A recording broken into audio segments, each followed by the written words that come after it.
Hello everyone, welcome to this video. So in this video we are going to solve this question. A ray of monochromatic light is incident from air on a glass slab. Mark the lateral displacement in your diagram. See friend, suppose this is a diagram and this is the incident ray. Then after refraction, this is point A, and after refraction it moves towards point B. Get it friend? So this is an incident ray, this is refracted ray, and this is an emergent ray. Get it friend? So for finding the lateral displacement, we have to understand that what is a lateral displacement. See friend, the perpendicular distance between extended incident ray and emergent ray is called lateral displacement. Get it friend? So this is a lateral displacement. Get it friend? Let call it x. So and x can be represented as x equals to t sine I minus r upon cos r. Get it friend? Here t is thickness of the slab, I is angle of incidence, r is angle of reflection. Get it? So this is the formula for lateral displacement and this is lateral displacement in this diagram. Get it friend? Thank you for watching. इस question में हमें दे रखा है कि हमारे पास दो medium है, medium 1 and 2, X Y separating line है इन दोनों मीडियम का, ठीक है। और ए बी और सी डी ये वेव फ्रंट्स को रिप्रेजेंट करते हैं जो कि मीडियम 1 में ट्रैवल कर रहे हैं, और मीडियम 2 में हमारा E F and ji H है, ठीक है। ये भी वेव फ्रंट को रिप्रेजेंट करता है, wave front of light which is travelling in medium 2, ठीक है। E F and ji H refraction के बाद मीडियम 2 में लाइट वेव के वेव फ्रंट को रिप्रेजेंट कर रहे हैं, ठीक है। तो फर्स्ट क्वेश्चन में हमसे पूछा गया है लाइट ट्रैवल्स एज अ, तो देखिए हम देख सकते हैं कि दोनों ही मीडियम में हमारा जो वेव फ्रंट्स है वो पैरेलल है, wave fronts are parallel in both medium, ठीक है। तो हमारा जो लाइट है जो कि वेव फ्रंट के परपेंडिकुलर होता है वो भी as a parallel beam travel करेगा दोनों ही मीडियम में, तो हमारा ऑप्शन हो जाएगा 1 parallel beam in each medium, ठीक है। अब देखिए सेकंड क्वेश्चन हमसे पूछ रहा है the phases of the light waves are C D E and F. हमारे जो लाइट वेव्स का फेज है वो है C D E and F place पे phi C phi D phi E and phi F.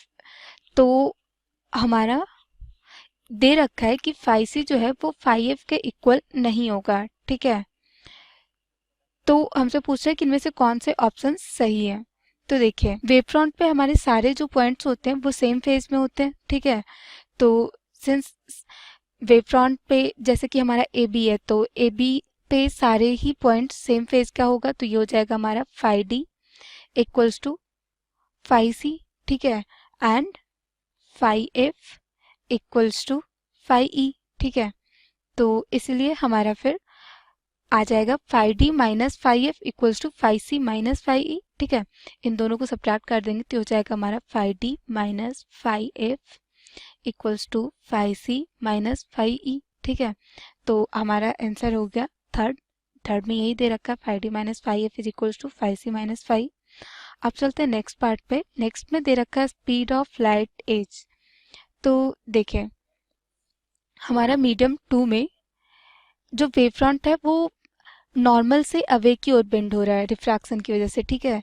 तो इसीलिए हमारा जो रे ऑफ लाइट है तो सिंस ये नॉर्मल से अवे की ओर मूव हो रहा है यानी कि हमारा जो मीडियम 2 का रिफ्रैक्टिव इंडेक्स है वो मीडियम 1 से ज़्यादा है, ठीक है। क्योंकि जब भी मीडियम मतलब जब डेंसर में जाता है तो वो नॉर्मल से अवे की ओर जाता है, तो यानी कि हमारा जो मीडियम 2 है वो डेंसर है, ठीक है। तो जब डेंसर हो तो उसमें स्पीड थोड़ी कम हो जाती है, तो यानी कि हमारा जो स्पीड ऑफ लाइट है वो मीडियम 2 में कम होगा। तो इसमें देखिए सेकंड में larger in medium 1 than in medium 2, तो सही बात है हमारा मीडियम 2 में स्पीड कम होगा यानी कि मीडियम 1 में लार्जर है, तो करेक्ट आंसर हो गया सेकंड, ठीक है। चलिए पहले क्वेश्चन पढ़ लेते हैं कि हमसे क्या कहना चाह रहा है। An optical component in an object is placed between its optic axis are given in column 1, ठीक है। The distance between the object and the component can be varied. The properties of images are given in column 2. Match all the properties of images from column 2 with the appropriate components given in column 1. Indicate your answer by darkening the appropriate bubbles of the 4x4 matrix given in the ORS. ठीक है, तो यहाँ पे जैसे हमारे को दो दे रखे हैं, जैसे ये हमारे को दे रखा है कॉनकेव मिरर, ये हमारे पास है कॉन्वेक्स मिरर, ये हमारे पास क्या दे रखा है, कॉन्वेक्स लेंस है यहाँ पे, ये हमारे पास बाय कॉन्वेक्स लेंस है। तो अब बस हमारे को प्रॉपर्टीज देखनी है। अब जैसे हमारे को पता है कॉनकेव मिरर में क्या क्या बन सकता है, रियल इमेज बन सकती है, वर्चुअल इमेज भी बन सकती है, मैग्नीफाइड बन सकती है और इन्फिनिटी पे बन सकती है। ठीक है, तो इन्फिनिटी पे कब बनेगी, when object is at focus. Magnified कब बनेगी, when object is between C and F. Virtual कब बनेगी, when object is beyond F, मतलब कि एफ जैसे फोकल पॉइंट है यहाँ पे। रियल तो बनती है when object is between infinity and F. तो हमारा ए से क्या हो जाता है, पी क्यू आर और एस। अब चलिए हम बात करते हैं कॉन्वेक्स मिरर की। अभी करी थी है किसकी, कॉनकेव की, कॉनकेव मिरर। अब कॉन्वेक्स मिरर का हमें पता है जो इमेज बनती है वो हमेशा वर्चुअल बनती है, वर्चुअल और डिमिनिश्ड बनती है। ठीक है, तो इसके लिए क्या हो जाता है, बी का सिर्फ एक ऑप्शन करेक्ट होता है, क्यू। अब सिमिलरली हम लेंस की बात करें तो लेंस में भी सारे वो पॉसिबल है, रियल भी बन सकती है, वर्चुअल भी बन सकती है, मैग्नीफाइड भी बन सकती है और इन्फिनिटी पे भी। रियल कब बनेगी, when object is between C and F, beyond C. ठीक है, और वर्चुअल कब बनती है, जब when is after C, after F. Virtual बनेगी जब when the object is placed after F. Magnified the between C and F. Infinity कब बनेगी, व्हेन एट एफ। तो ये हमारा सी के लिए हो जाता है P Q R S. Similarly हमारा डी के लिए भी हो जाता है पी क्यू आर एस। तो हमने मैट्रिक्स सॉल्व कर दिया, क्वेश्चन सॉल्व हो जाता है। Thank you. इस क्वेश्चन में हमें दिया गया है a ray OP of monochromatic light is incident on the face A B of the prism ABCD near vertex B at an incidence angle 60 degree. If the refractive index of the material of the prism is √3 तो following is are correct. ठीक है, यानी कि हो क्या रहा है, आपको ऐसा दिया गया है कि यहाँ पे कोई रे आ रही है। ठीक है, ये रे कितने डिग्री पे आ रही है, ये आपके पास आ रही है 60 डिग्री पे। ठीक है, अगर मैं यहाँ से नॉर्मल ड्रॉ कर दूँ तो ये एंगल हो गया 60। ठीक है, तो ये एंगल हो गया 30 डिग्री। ठीक है, तो यहाँ पे मैं क्या करता हूँ, for AB applying Snell's law. ठीक है, स्नेल्स लॉ लगाऊंगा।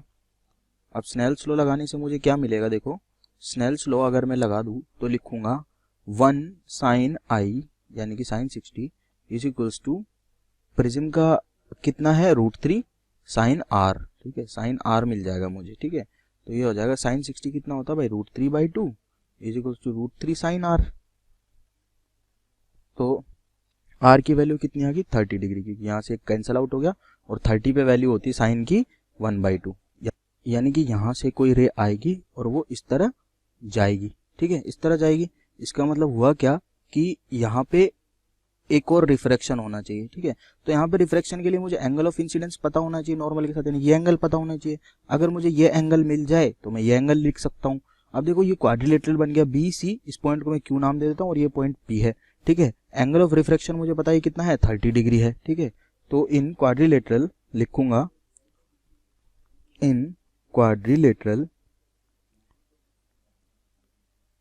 BCQP। ठीक है, जो चारों एंगल होंगे उनका सम कितना होगा, 360 होगा। तो ऊपर वाला एंगल तो है 60, ये है 135। इस एंगल को मैं मान लेता हूं कितना, I मान लेता हूं। इस एंगल को मैं मान लेता हूं थीटा। ठीक है, इसको मैं थीटा मान रहा हूं और ये हो जाएगा 90 प्लस 30 यानी कि 120, ठीक है। तो 60 plus 135 plus theta plus 190 plus 30 कितना 120, ये हो जाएगा 360 के बराबर। तो थीटा की यहाँ से वैल्यू कितनी आ गई 45 डिग्री। अगर थीटा 45 है इसका मतलब ये एंगल भी कितना हो गया 45, क्योंकि टोटल ये एंगल 90 है। इसका मतलब ये रे आ रही है जो इंसिडेंट कर रही है इस CD सरफेस पे, वो कितने पे कर रही है 45 डिग्री पे कर रही है, ठीक है। तो अब दोबारा स्नेल्स लॉ लगाते हैं एट CD सरफेस, ठीक है। तो एट CD सरफेस हम क्या करते हैं, पहले चेक करते हैं कि क्या ये रे वापस भी निकलेगी या फिर इसको टोटल इंटरनल रिफ्रैक्शन सफर होगा। तो इसके लिए क्या करते हैं हम, यहाँ पे इंसिडेंट एंगल जो है वो 45 है, ठीक है। सबसे पहले अब हम फाइंड करते हैं क्रिटिकल एंगल, ठीक है। तो क्रिटिकल एंगल क्या आ जाएगा, साइन √3 साइन थीटा सी, ठीक है। थीटा सी क्या है, क्रिटिकल एंगल है, इज इक्वल्स टू 1 साइन 90 आ जाएगा, ठीक है। यानी कि साइन थीटा सी की वैल्यू मैं लिख सकता हूँ 1/√3, ठीक है। तो ये आपके पास आ जाएगा और थीटा सी आ जाएगा आपके पास में साइन इनवर्स 1/√3, ठीक है। यानी कि साइन इनवर्स 1/1.732, ठीक है। अब देखो ये 0.5 से छोटी वैल्यू है, इसका मतलब ये क्या हो गया 45 डिग्री से तो छोटा हो गया। थीटा सी है जो लेस देन है 45 डिग्री, ठीक है। इसका मतलब क्या हो गया कि 45 डिग्री एंगल ऑफ इंसिडेंस जो है हमारा वो किससे बड़ा है, ये एंगल ऑफ इंसिडेंस जो है वो क्रिटिकल एंगल से बड़ा है। इसका मतलब भाई यहाँ पे टोटल इंटरनल रिफ्लेक्शन होगा, ठीक है। अगर टोटल इंटरनल रिफ्लेक्शन होगा तो अब हम यहाँ से ऑप्शंस फाइंड करते हैं कि क्या हमें दिया गया है, ठीक है। The ray gets totally internally reflected at face CD, तो ये बात तो बिल्कुल सही है, तो ए ऑप्शन हमारा करेक्ट हो गया। बोला है कि रे comes out through face AD, तो मुझे AD फेस के लिए क्या चाहिए, दोबारा एंगल ऑफ इंसिडेंस चाहिए, ठीक है। ये एंगल चाहिए, ठीक है। तो उसके लिए देखो ये एंगल मुझे पता है कितना है, ये वाला एंगल 75 डिग्री दे रखा है ये, ठीक है। ये एंगल फाइंड कर लूंगा तो ये एंगल पता चल जाएगा, और मुझे पता करना है ये वाला एंगल। अगर ये 45 है तो ऑब्वियसली ये 45 होगा, ठीक है। तो 75 प्लस 45 कितना 120, तो ये हो गया 60, तो ये हो गया 30 डिग्री। यानी कि यहाँ पे जो एंगल ऑफ इंसिडेंस क्या है AD के लिए 30 डिग्री है, ठीक है। तो एट AD सरफेस, ठीक है। AD सरफेस पे क्या होगा, AD सरफेस पे होगा भाई √3, क्रिटिकल एंगल फाइंड कर लिया अगेन, ठीक है। साइन थीटा सी डैश बोल देता हूँ, वो कितना होना चाहिए अगेन 1 साइन 90 के बराबर होना चाहिए, ठीक है। अब ये क्या हो गया, ये आपके पास थीटा सी डैश जो आएगा वो आएगा 1/√3 साइन थीटा सी, सॉरी। तो देखो यहाँ से मैं देख सकता हूँ कि यहाँ पे जो एंगल ऑफ इंसिडेंस है वो 30 डिग्री है, वो क्रिटिकल एंगल से क्या है छोटा है। क्रिटिकल एंगल से बड़ा होता तो वापस इसी मीडियम में जाती, अभी ये क्या करेगी रे बाहर निकल जाएगी। तो बी ऑप्शन भी आपका करेक्ट है। बोला गया कि angle between the incident ray and the emergent रे इज 90 डिग्री। देखो ये इंसिडेंट रे है, ठीक है, और ये इमर्जेंट रे है, इन दोनों के बीच का एंगल आपको फाइंड करना है। अगर मैं स्नेल्स लॉ से ये एंगल अल्फा फाइंड करूं तो ये एंगल कितना आएगा, ये एंगल आएगा देखो √3 साइन आई, यानी कि 1/2 साइन 30 है इंसिडेंट एंगल, ठीक है, is equals to 1 into sine alpha, ठीक है। अल्फा फाइंड करना है तो ये √3/2 आ गया, तो ये एंगल कितना आ गया 60 डिग्री आ गया, ठीक है। तो एंगल ऑफ इंसिडेंस जो है वो हॉरिजॉन्टल के साथ 60 डिग्री है, ठीक है। और एंगल ऑफ इमर्जेंट रे है जो उसका जो एंगल आ रहा है वो वर्टिकल के साथ 60 डिग्री आ रहा है। तो देखो मैं मान लेता हूँ ये हमारी एक्सिस है, ठीक है। यहाँ से 60 डिग्री पे कोई रे आ रही है, ऐसे आ रही है 60 पे, ठीक है, और 60 पे ही जा रही है, ऐसे 60 पे जा रही है, ठीक है।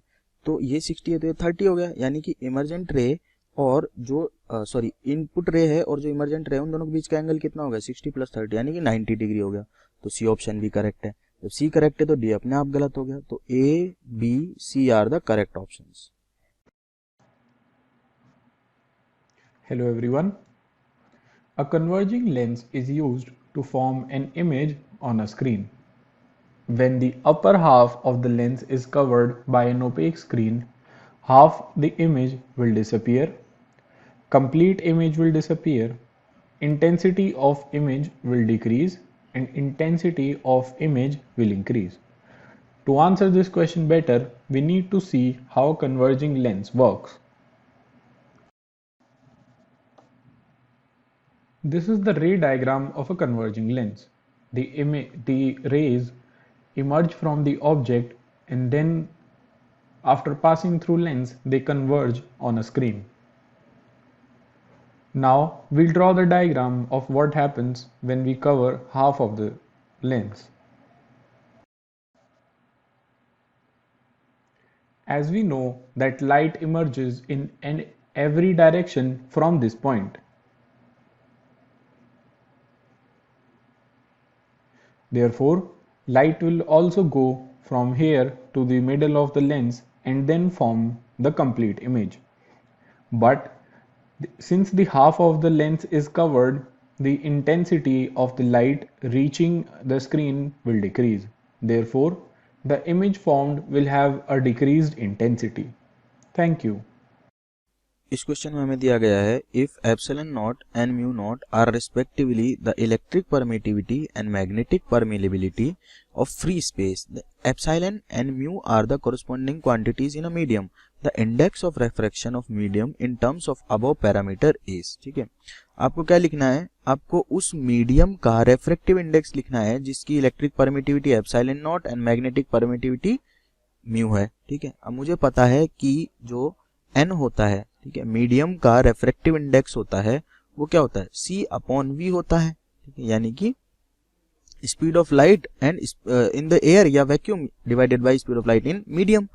अब मुझे पता है स्पीड ऑफ लाइट तो भाई 1 upon under root mu naught epsilon naught होता है, और जो मीडियम में स्पीड ऑफ लाइट होगी वो 1 अपॉन अंडर रूट म्यू ई होगी।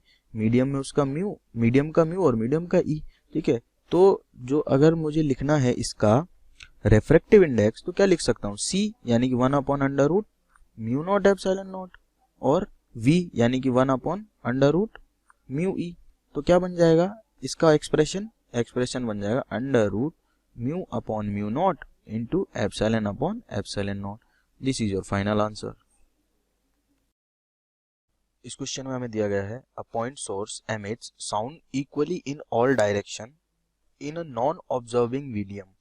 2 points P and Q are at a distance of 9 meter and 25 meter respectively from the source. The ratio of amplitude of the waves at P and Q is. ठीक है, let's say ये अपना कोई point source है। ठीक है, यहाँ पे पॉइंट सोर्स रखा हुआ है, सारी डायरेक्शन में ये वेव्स फेंक रहा है। ठीक है, हर एक डायरेक्शन में जाएगी इससे साउंड, तो ऑब्वियस सी बात है। ठीक है, अब देखो यहाँ से जितना ज्यादा एरिया ये कवर करेगी, इंटेंसिटी क्या होती है, इंटेंसिटी आपकी होती है पावर पर यूनिट एरिया। ठीक है, यानी कि जो इंटेंसिटी होती है वो मैं डायरेक्टली बोल सकता हूँ 1 अपॉन आर स्क्वायर के क्या होती है, पॉइंट सोर्स के लिए बात कर रहा हूँ, क्योंकि ये क्या करेगा, हमेशा एक स्फीयर बनाएगा।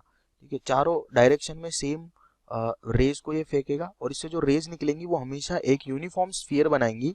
ठीक है, तो एरिया हो जाएगा 4 पाई आर स्क्वायर, यानी कि इंटेंसिटी जो है वो आर स्क्वायर के डायरेक्टली इनवर्सली प्रोपोर्शनल है, यानी कि आई जो है inversely proportional to 1 upon R square है। ठीक है, अब ये मुझे पता है कि इंटेंसिटी जो होती है वो ए स्क्वायर के प्रोपोर्शनल होती है, एम्पलीट्यूड के प्रोपोर्शनल होती है। अब मुझे आर का रेशियो दिया हुआ है और एम्पलीट्यूड का पूछा गया है, तो ये तो बिल्कुल आसान क्वेश्चन होगा सॉल्व करने के लिए कि भाई I1 जो होगा वो इसके इनवर्सली प्रोपोर्शनल है और इसके प्रोपोर्शनल है। इसका मतलब ए स्क्वायर जो है वो डायरेक्टली प्रोपोर्शनल है आर स्क्वायर के, इनवर्सली प्रोपोर्शनल है, सॉरी। ठीक है, इसका मतलब मैं लिख सकता हूँ A1 अपॉन A2 जो होगा वो होगा R2 अपॉन R1। ठीक है, अब पहले वाले की अगर मैं बोल दूं कि 2 पॉइंट हैं, वो कहाँ कहाँ पे हैं, एक तो है आपका 9 मीटर दूरी पे और एक है 25 मीटर दूरी पे, तो ये बड़ा स्फीयर बनाएगा, इसका मतलब इस पे ऑब्वियसली इंटेंसिटी कम आएगी। ठीक है, जैसे जैसे इंटेंसिटी जितना बड़ा स्फीयर बनता जाएगा उतनी इंटेंसिटी कम होती जाएगी। देखो आप एक बल्ब के पास खड़े होते हो, ठीक है, लेट से यहाँ पे कोई बल्ब जल रहा है। ठीक है, इस बल्ब के पास आप खड़े होते हो तो जितना पास आप रहोगे, ठीक है, आपकी आंख पे उतनी ज्यादा इंटेंसिटी यहाँ पे आएगी। ठीक है, जैसे आपकी डिस्टेंस दूर हो जाएगी तो इंटेंसिटी जो है वो आंख पे तो उतनी ही आएगी जितनी यहाँ पे आ रही थी, लेकिन ठीक है, लेकिन उसकी पावर जो है वो आपको कम फील होगी। ठीक है, तो इसी तरह हम लिख सकते हैं कि A1 upon A2 is equals to R2 upon R1। तो R2 क्या है 25 और R1 है 9, तो लिख दूंगा 25 अपॉन 9। ठीक है, जो 9 मीटर दूरी पे है उसका एम्पलीट्यूड होगा 25 और जो 25 मीटर दूरी पे उसका एम्पलीट्यूड होगा 9। इस क्वेश्चन में हमें दिया गया है कि the intensity of light at a distance r from the axis of a long cylindrical source is inversely proportional to r। ठीक है, अब देखो सिलेंड्रिकल सोर्स की बात आ गई, तो लेट से ये हमारा सिलेंड्रिकल सोर्स है। ठीक है, इस तरह का बना सकता हूँ मैं सिलेंड्रिकल सोर्स को, ये हो गया हमारा सिलेंड्रिकल सोर्स। जब सोर्स सिलेंड्रिकल होता है, ठीक है, तो उससे जो रेज निकलेंगी वो भी कैसे निकलेंगी, सिलेंड्रिकल फॉर्म में निकलेंगी। ठीक है, तो उसका जो फॉर्मूला हो जाएगा इंटेंसिटी का किसी r डिस्टेंस पे, वो क्या हो जाएगा, लेट से यहाँ से r डिस्टेंस पे मुझे फाइंड करनी है इंटेंसिटी, तो r डिस्टेंस पे जो पावर होगी, ठीक है, पावर होगी, और ये क्या, ये वेव फ्रंट जो बनेगा इससे इस तरह का बनेगा। ठीक है, इस तरह का, तो यहाँ से मैं बोल सकता हूँ कि I जो होगा वो कितना होगा, P/2πRL होगा। ठीक है, जैसे पॉइंट सोर्स के लिए, पॉइंट सोर्स से कैसी रेज निकलती हैं ऐसी, यानी कि उसका वेव फ्रंट जो होता है वो कैसा होता है, पॉइंट सोर्स का वेव फ्रंट होता है स्फेरिकल। ठीक है, ऐसे स्फेरिकल वेव फ्रंट बनता है पॉइंट सोर्स का। तो वैसे ही सिमिलरली जो अपना ये लॉन्ग वायर होती है, ठीक है, लाइन बोल दूं या इसको, ठीक है, या फिर सिलेंडर बोल दूं, उसका जो वेव फ्रंट होता है वो बनता है सिलेंड्रिकल। ठीक है, ये बेसिकली ये सिलेंडर ही है। ठीक है, उसका वेव फ्रंट जो बनेगा वो सिलेंड्रिकल बनेगा। तो कितना एरिया कवर हो रहा है, 2πRL। ठीक है, तो पावर अपॉन एरिया ही तो होता है इंटेंसिटी, तो इंटेंसिटी सीधी सीधी इनवर्सली प्रोपोर्शनल हो गई r के। ये हमें क्वेश्चन में दिया हुआ है, तो ये स्टेटमेंट क्या है, ट्रू है। Hello students, our question is consider a concave mirror and convex lens and refractive index of convex lens we have given of focal length 10 cm each separated by a distance of 50 cm in air. Refractive index of air is 1 as we already know it. An object is placed at a distance of 15 cm from the mirror. Its erect image formed by this combination has a magnification m1 when this setup is kept in the medium of refractive index 7/6. So after this whole setup is being placed in the refractive index of medium 7/6, the magnification becomes m2, the magnitude of m2 by m1. We have to find this. So first we form the image formation. So the image will be first formed by concave mirror. Okay, so our first step will be image by concave mirror, and we are taking the direction of light as positive for the mirror. So this is our positive and this is negative. We can change conventions also, but we will still get the same answer. So we know the formula. So 1 by v plus 1 by u is equal to 1 by f, where f represent focal length of what, mirror. Okay, so 1 by v and it will be 1 by f minus 1 by u. Now we put the values with conventions. So our focal length will also be in the negative side, and it is how much given in to us, it is 10. So we put the values. So 1 by v will be how much, our focal length is minus 10 minus of minus 15. So we get here 1 by v will be equal to how much, it will be 1 by 15 minus 1 by 10. So it will be, our v will be, if we solve this, it will be 30 or minus 30 centimeter. Now this will act as an object for our convex lens. So we do our second thing, image formation.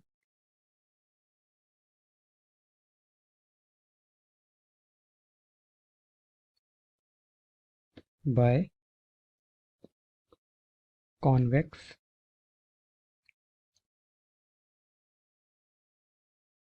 lens. Okay, now we write the formula. It is 1 by v minus 1 by u is equal to 1 by f. Now our u and f are given. U will be the image in the first part. So first we find the distance of the object from the convex lens. So this whole distance is 50 and image is forming at a distance of 30 from here. So our this distance will be 30. From here to here it will be 30. So it will be 50 minus 30, which is simply 20, and it will be minus of 20. So our U will be minus of 20 centimeter, and focal length for our convex lens will be positive, so it will be F, and it will be 10 centimeter. And our 1 by V will be how much? It will be F plus 1 by U. So if we put these values in the formula, so our 1 by V will be how much? It will be 10 and minus of 1 by 20. So our V will be, we can easily say that will be simply 20. So our V is 20 centimeters, but it is positive. And now we find the magnification for both the parts. So magnification here will be M1, and it will be minus of minus V by U. Our V is how much? It is minus 30, and U is what? Minus of 15. So it will be minus 2. This is our M1, and M2 will be how much? It will be V by U. So because it is the case of length, so it will be plus V by U. And if we do this, our M2 will be, our V is how much? 20 centimeters, which is in positive, and U is in minus 20. Now M2 will be minus 1. If we find the combined magnification of both or whole system or both lenses or both systems, we can say, so it will be total magnification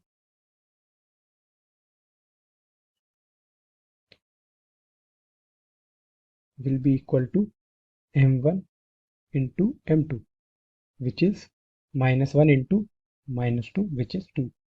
So this is 2, and this is the value of our M1, which is given, which is termed as M1 in the question. So this is our one thing. Now the whole system is placed in water. So it is our B part, and system is placed in water. Sorry, not in water, in some liquid with refractive index 7 by 6. It will be in liquid with refractive index and 7 by 6. Now what we do here, we use lens making formula. So our F for first lens, we can find it. So F in air, I am writing it.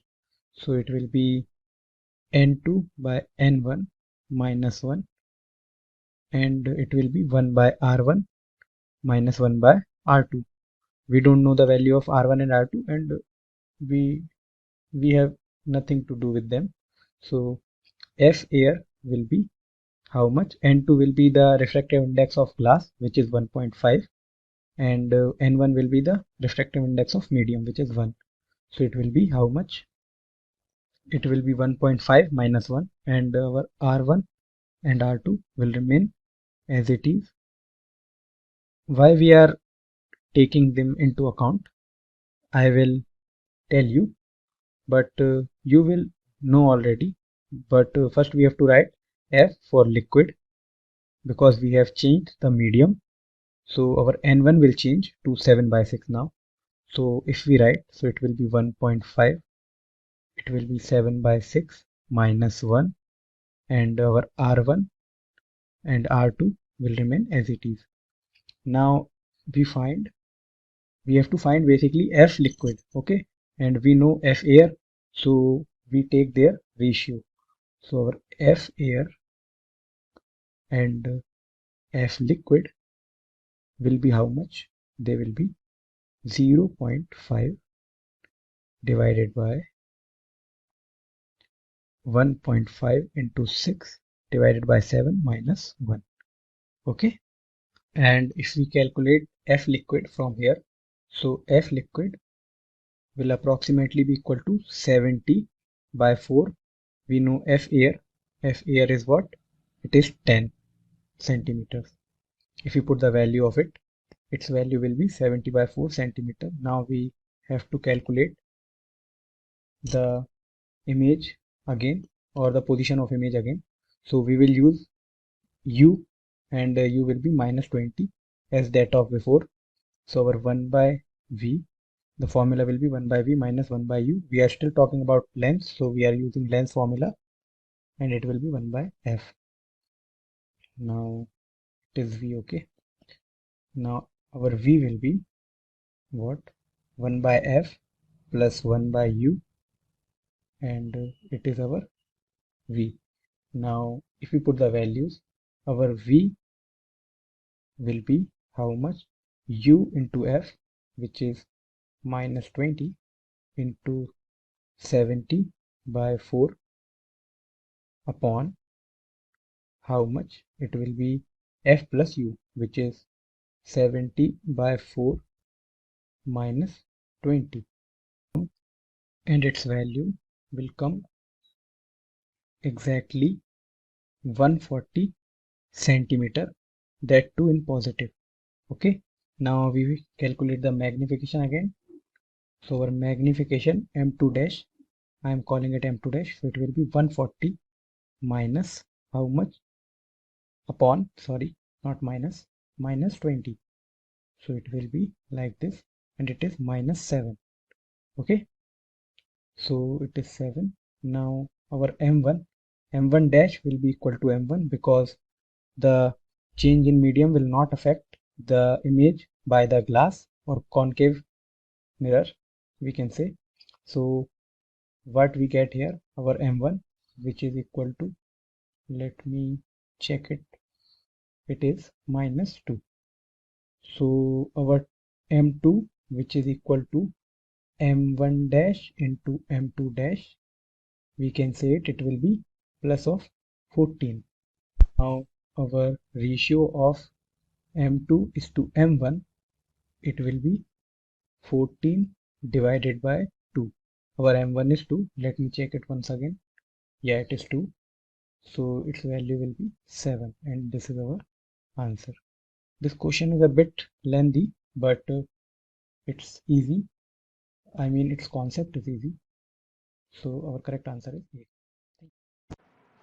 Hello everyone.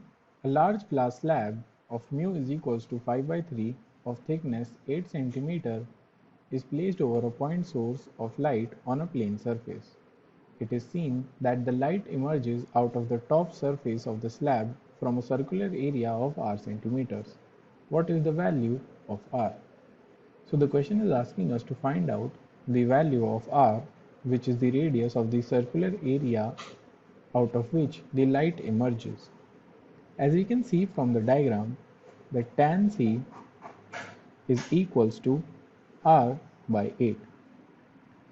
Therefore, using the Snell's law, we can write that 5 by 3 sin c is equals to 1 into sin 90. Therefore, sin c is equals to 3 by 5. And this implies that angle C is equals to 37 degrees. Therefore, from equation number 1, we can write that tan 37 degrees is equals to r by 8. And substituting the value of tan 37, we can write that 3 by 4 is equals to r by 8. And this implies that r is equals to 6.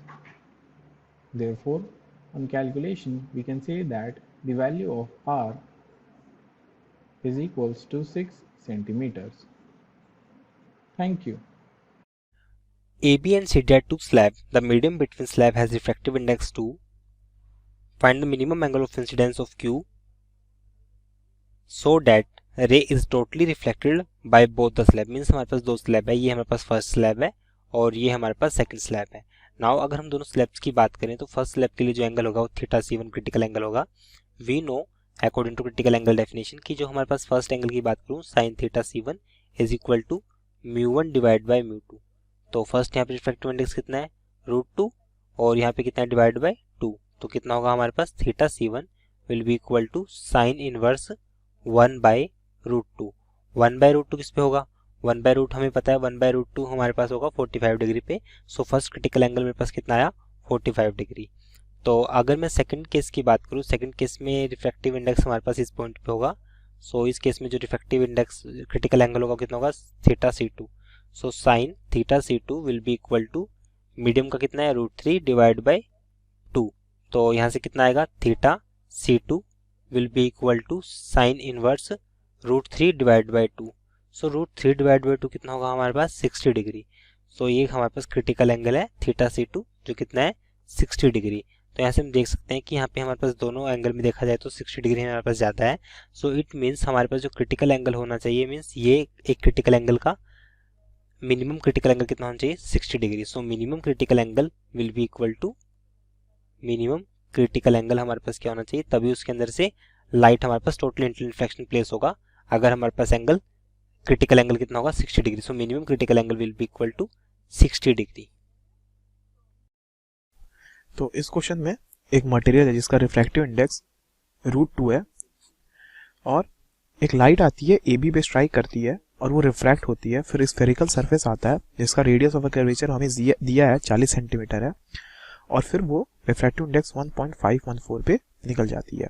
ठीक, तो हमें पता लगाना है कि E पे जहाँ पे वो रे मीट करती है वो डिस्टेंस क्या होगा। ठीक, तो पहले तो हम यहाँ पर देख लेते हैं एंगल ऑफ इंसिडेंस हमें दिया गया है I is equal to 45 degree है, I is equal to 45 degree.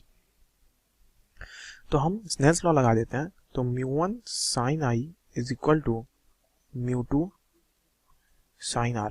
अब μ1 की वैल्यू 1 है हमें दिया गया है और sin I की वैल्यू sin 45 यानी कि 1 बाई √2 इज इक्वल टू μ2 की वैल्यू हमें दिया गया है √2 और sin R यहाँ से हमारा निकल जाएगा। तो sin R की वैल्यू जो है वो हो जाएगी हमारी 1/2 यानी कि जो R है वो हमारा हो जाएगा 30 डिग्री। ठीक, यानी कि जो R है यानी ये एंगल ये हमारा 30 डिग्री हो जाएगा और हमें पता है कि ये जो लाइन है ये 30 डिग्री है यहाँ से 90 डिग्री यानी कि कुछ ये एंगल ये हमारा 90 डिग्री है। तो ये एंगल कितना होगा, कौन सा, ये वाला, ये एंगल हमारा होगा 30 डिग्री। यानी कि अगर ये 90 डिग्री है तो ये कितना होगा 30 डिग्री। जैसे कि इस केस में है ये हॉरिजॉन्टल लाइन है, हॉरिजॉन्टल से ये जो 90 डिग्री वाला है वो 30 डिग्री बनाएगा। तो यानी कि ये भी 30। अब ये एंगल और ये एंगल सेम है यानी ये लाइन इस लाइन का हॉरिजॉन्टल है यानी कि ये लाइन जो है पैरेलल है। तो ये लाइन हो गई पैरेलल। ठीक, अब हमें पता है कि ये लाइन पैरेलल है तो u जो हो जाएगा इस स्फेरिकल सरफेस के लिए ये हो जाएगा -इनफाइनाइट।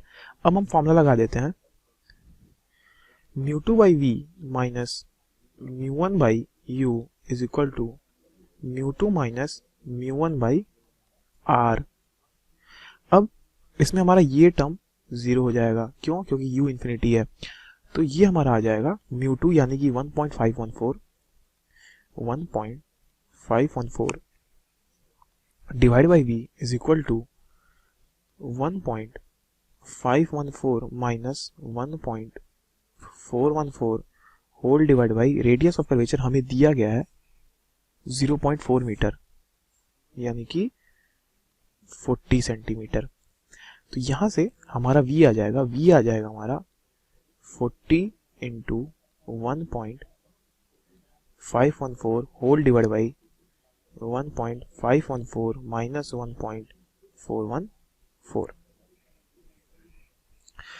तो ये आ जाएगा हमारा 6.06 मीटर। ये हमारा आंसर है। तो इस क्वेश्चन में पूछा है कि in the figure Light is incident on a thin lens as shown. The radius of curvature for both the surfaces are determine the focal length of the system. तो हमें सिस्टम का फोकल लेंथ निकालना है. तो ये पहला surface है, first surface. इस पे हम रिफ्रैक्शन के लिए इक्वेशन लिखेंगे. So for refraction at the first surface,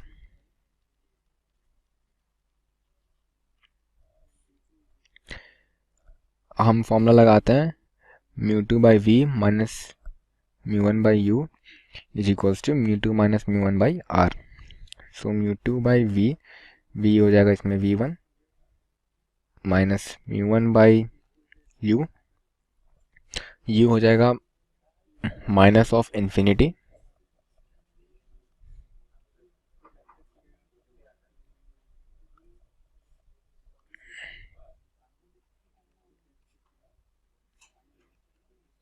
is equal to μ2 minus μ1 by plus R. ये हो जाएगा इक्वेशन 1. और फॉर द रिफ्रैक्शन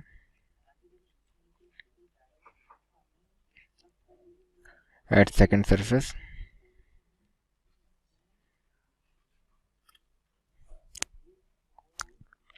μ3 बाई v2 minus μ2 by v1 that is equal to μ3 minus μ2 by plus r. That is equation 2. So अब हम इसे solve करते हैं. तो एडिंग 1 एंड 2, इन दोनों को अगर ऐड करते हैं तो ये जो वैल्यू है μ2 बाई v1 ये दोनों में कट जाएगा. सो हम इन दोनों को ऐड करते हैं. Adding 1 and 2, so we get μ3 by v2 that is equal to μ2 minus μ1 by r. और इससे हमारा आ जाएगा v2 is equals to μ3 r divide by μ3 minus μ1. इससे हमारा फोकल निकल जाएगा सिस्टम का. f is equal to μ3 r divide by μ3 minus μ1. f is equal to, क्योंकि जो इंसिडेंट रे है वो बिल्कुल स्ट्रेट है, सो जो जहाँ पे इमेज फॉर्म होगा वही इसका फोकस होगा. So focus is equals to same as v2 that is equal to μ3 r divided by μ3 minus μ1. ये हो जाएगा हमारा सोल्यूशन इस क्वेश्चन के लिए.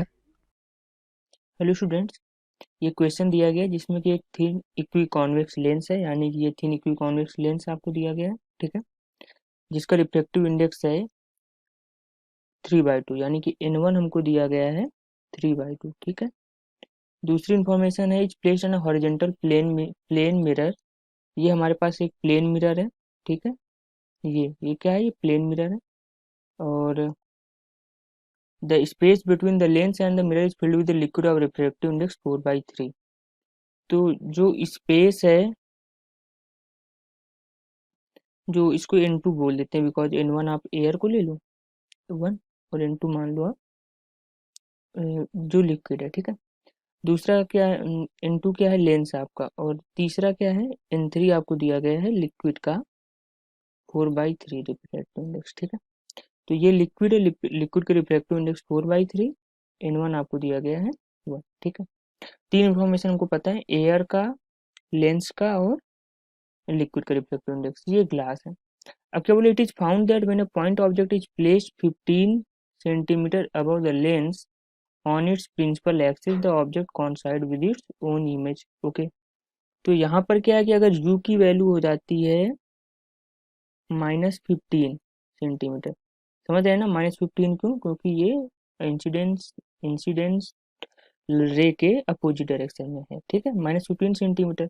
तो क्या बोल रहा है कि जो इमेज बनेगी वो भी वो कैसी बनेगी, वो उसी पॉइंट पर आकर के मिलेगी। यानी कि उसी पॉइंट पर आके मिलने का मतलब क्या है कि रे ऑफ लाइट ऐसे गई, अगर देखो बिल्कुल सीधा नॉर्मल से जा रही होगी तो ऐसे ही वापस आ जाएगी, इसमें तो कोई डाउट नहीं है।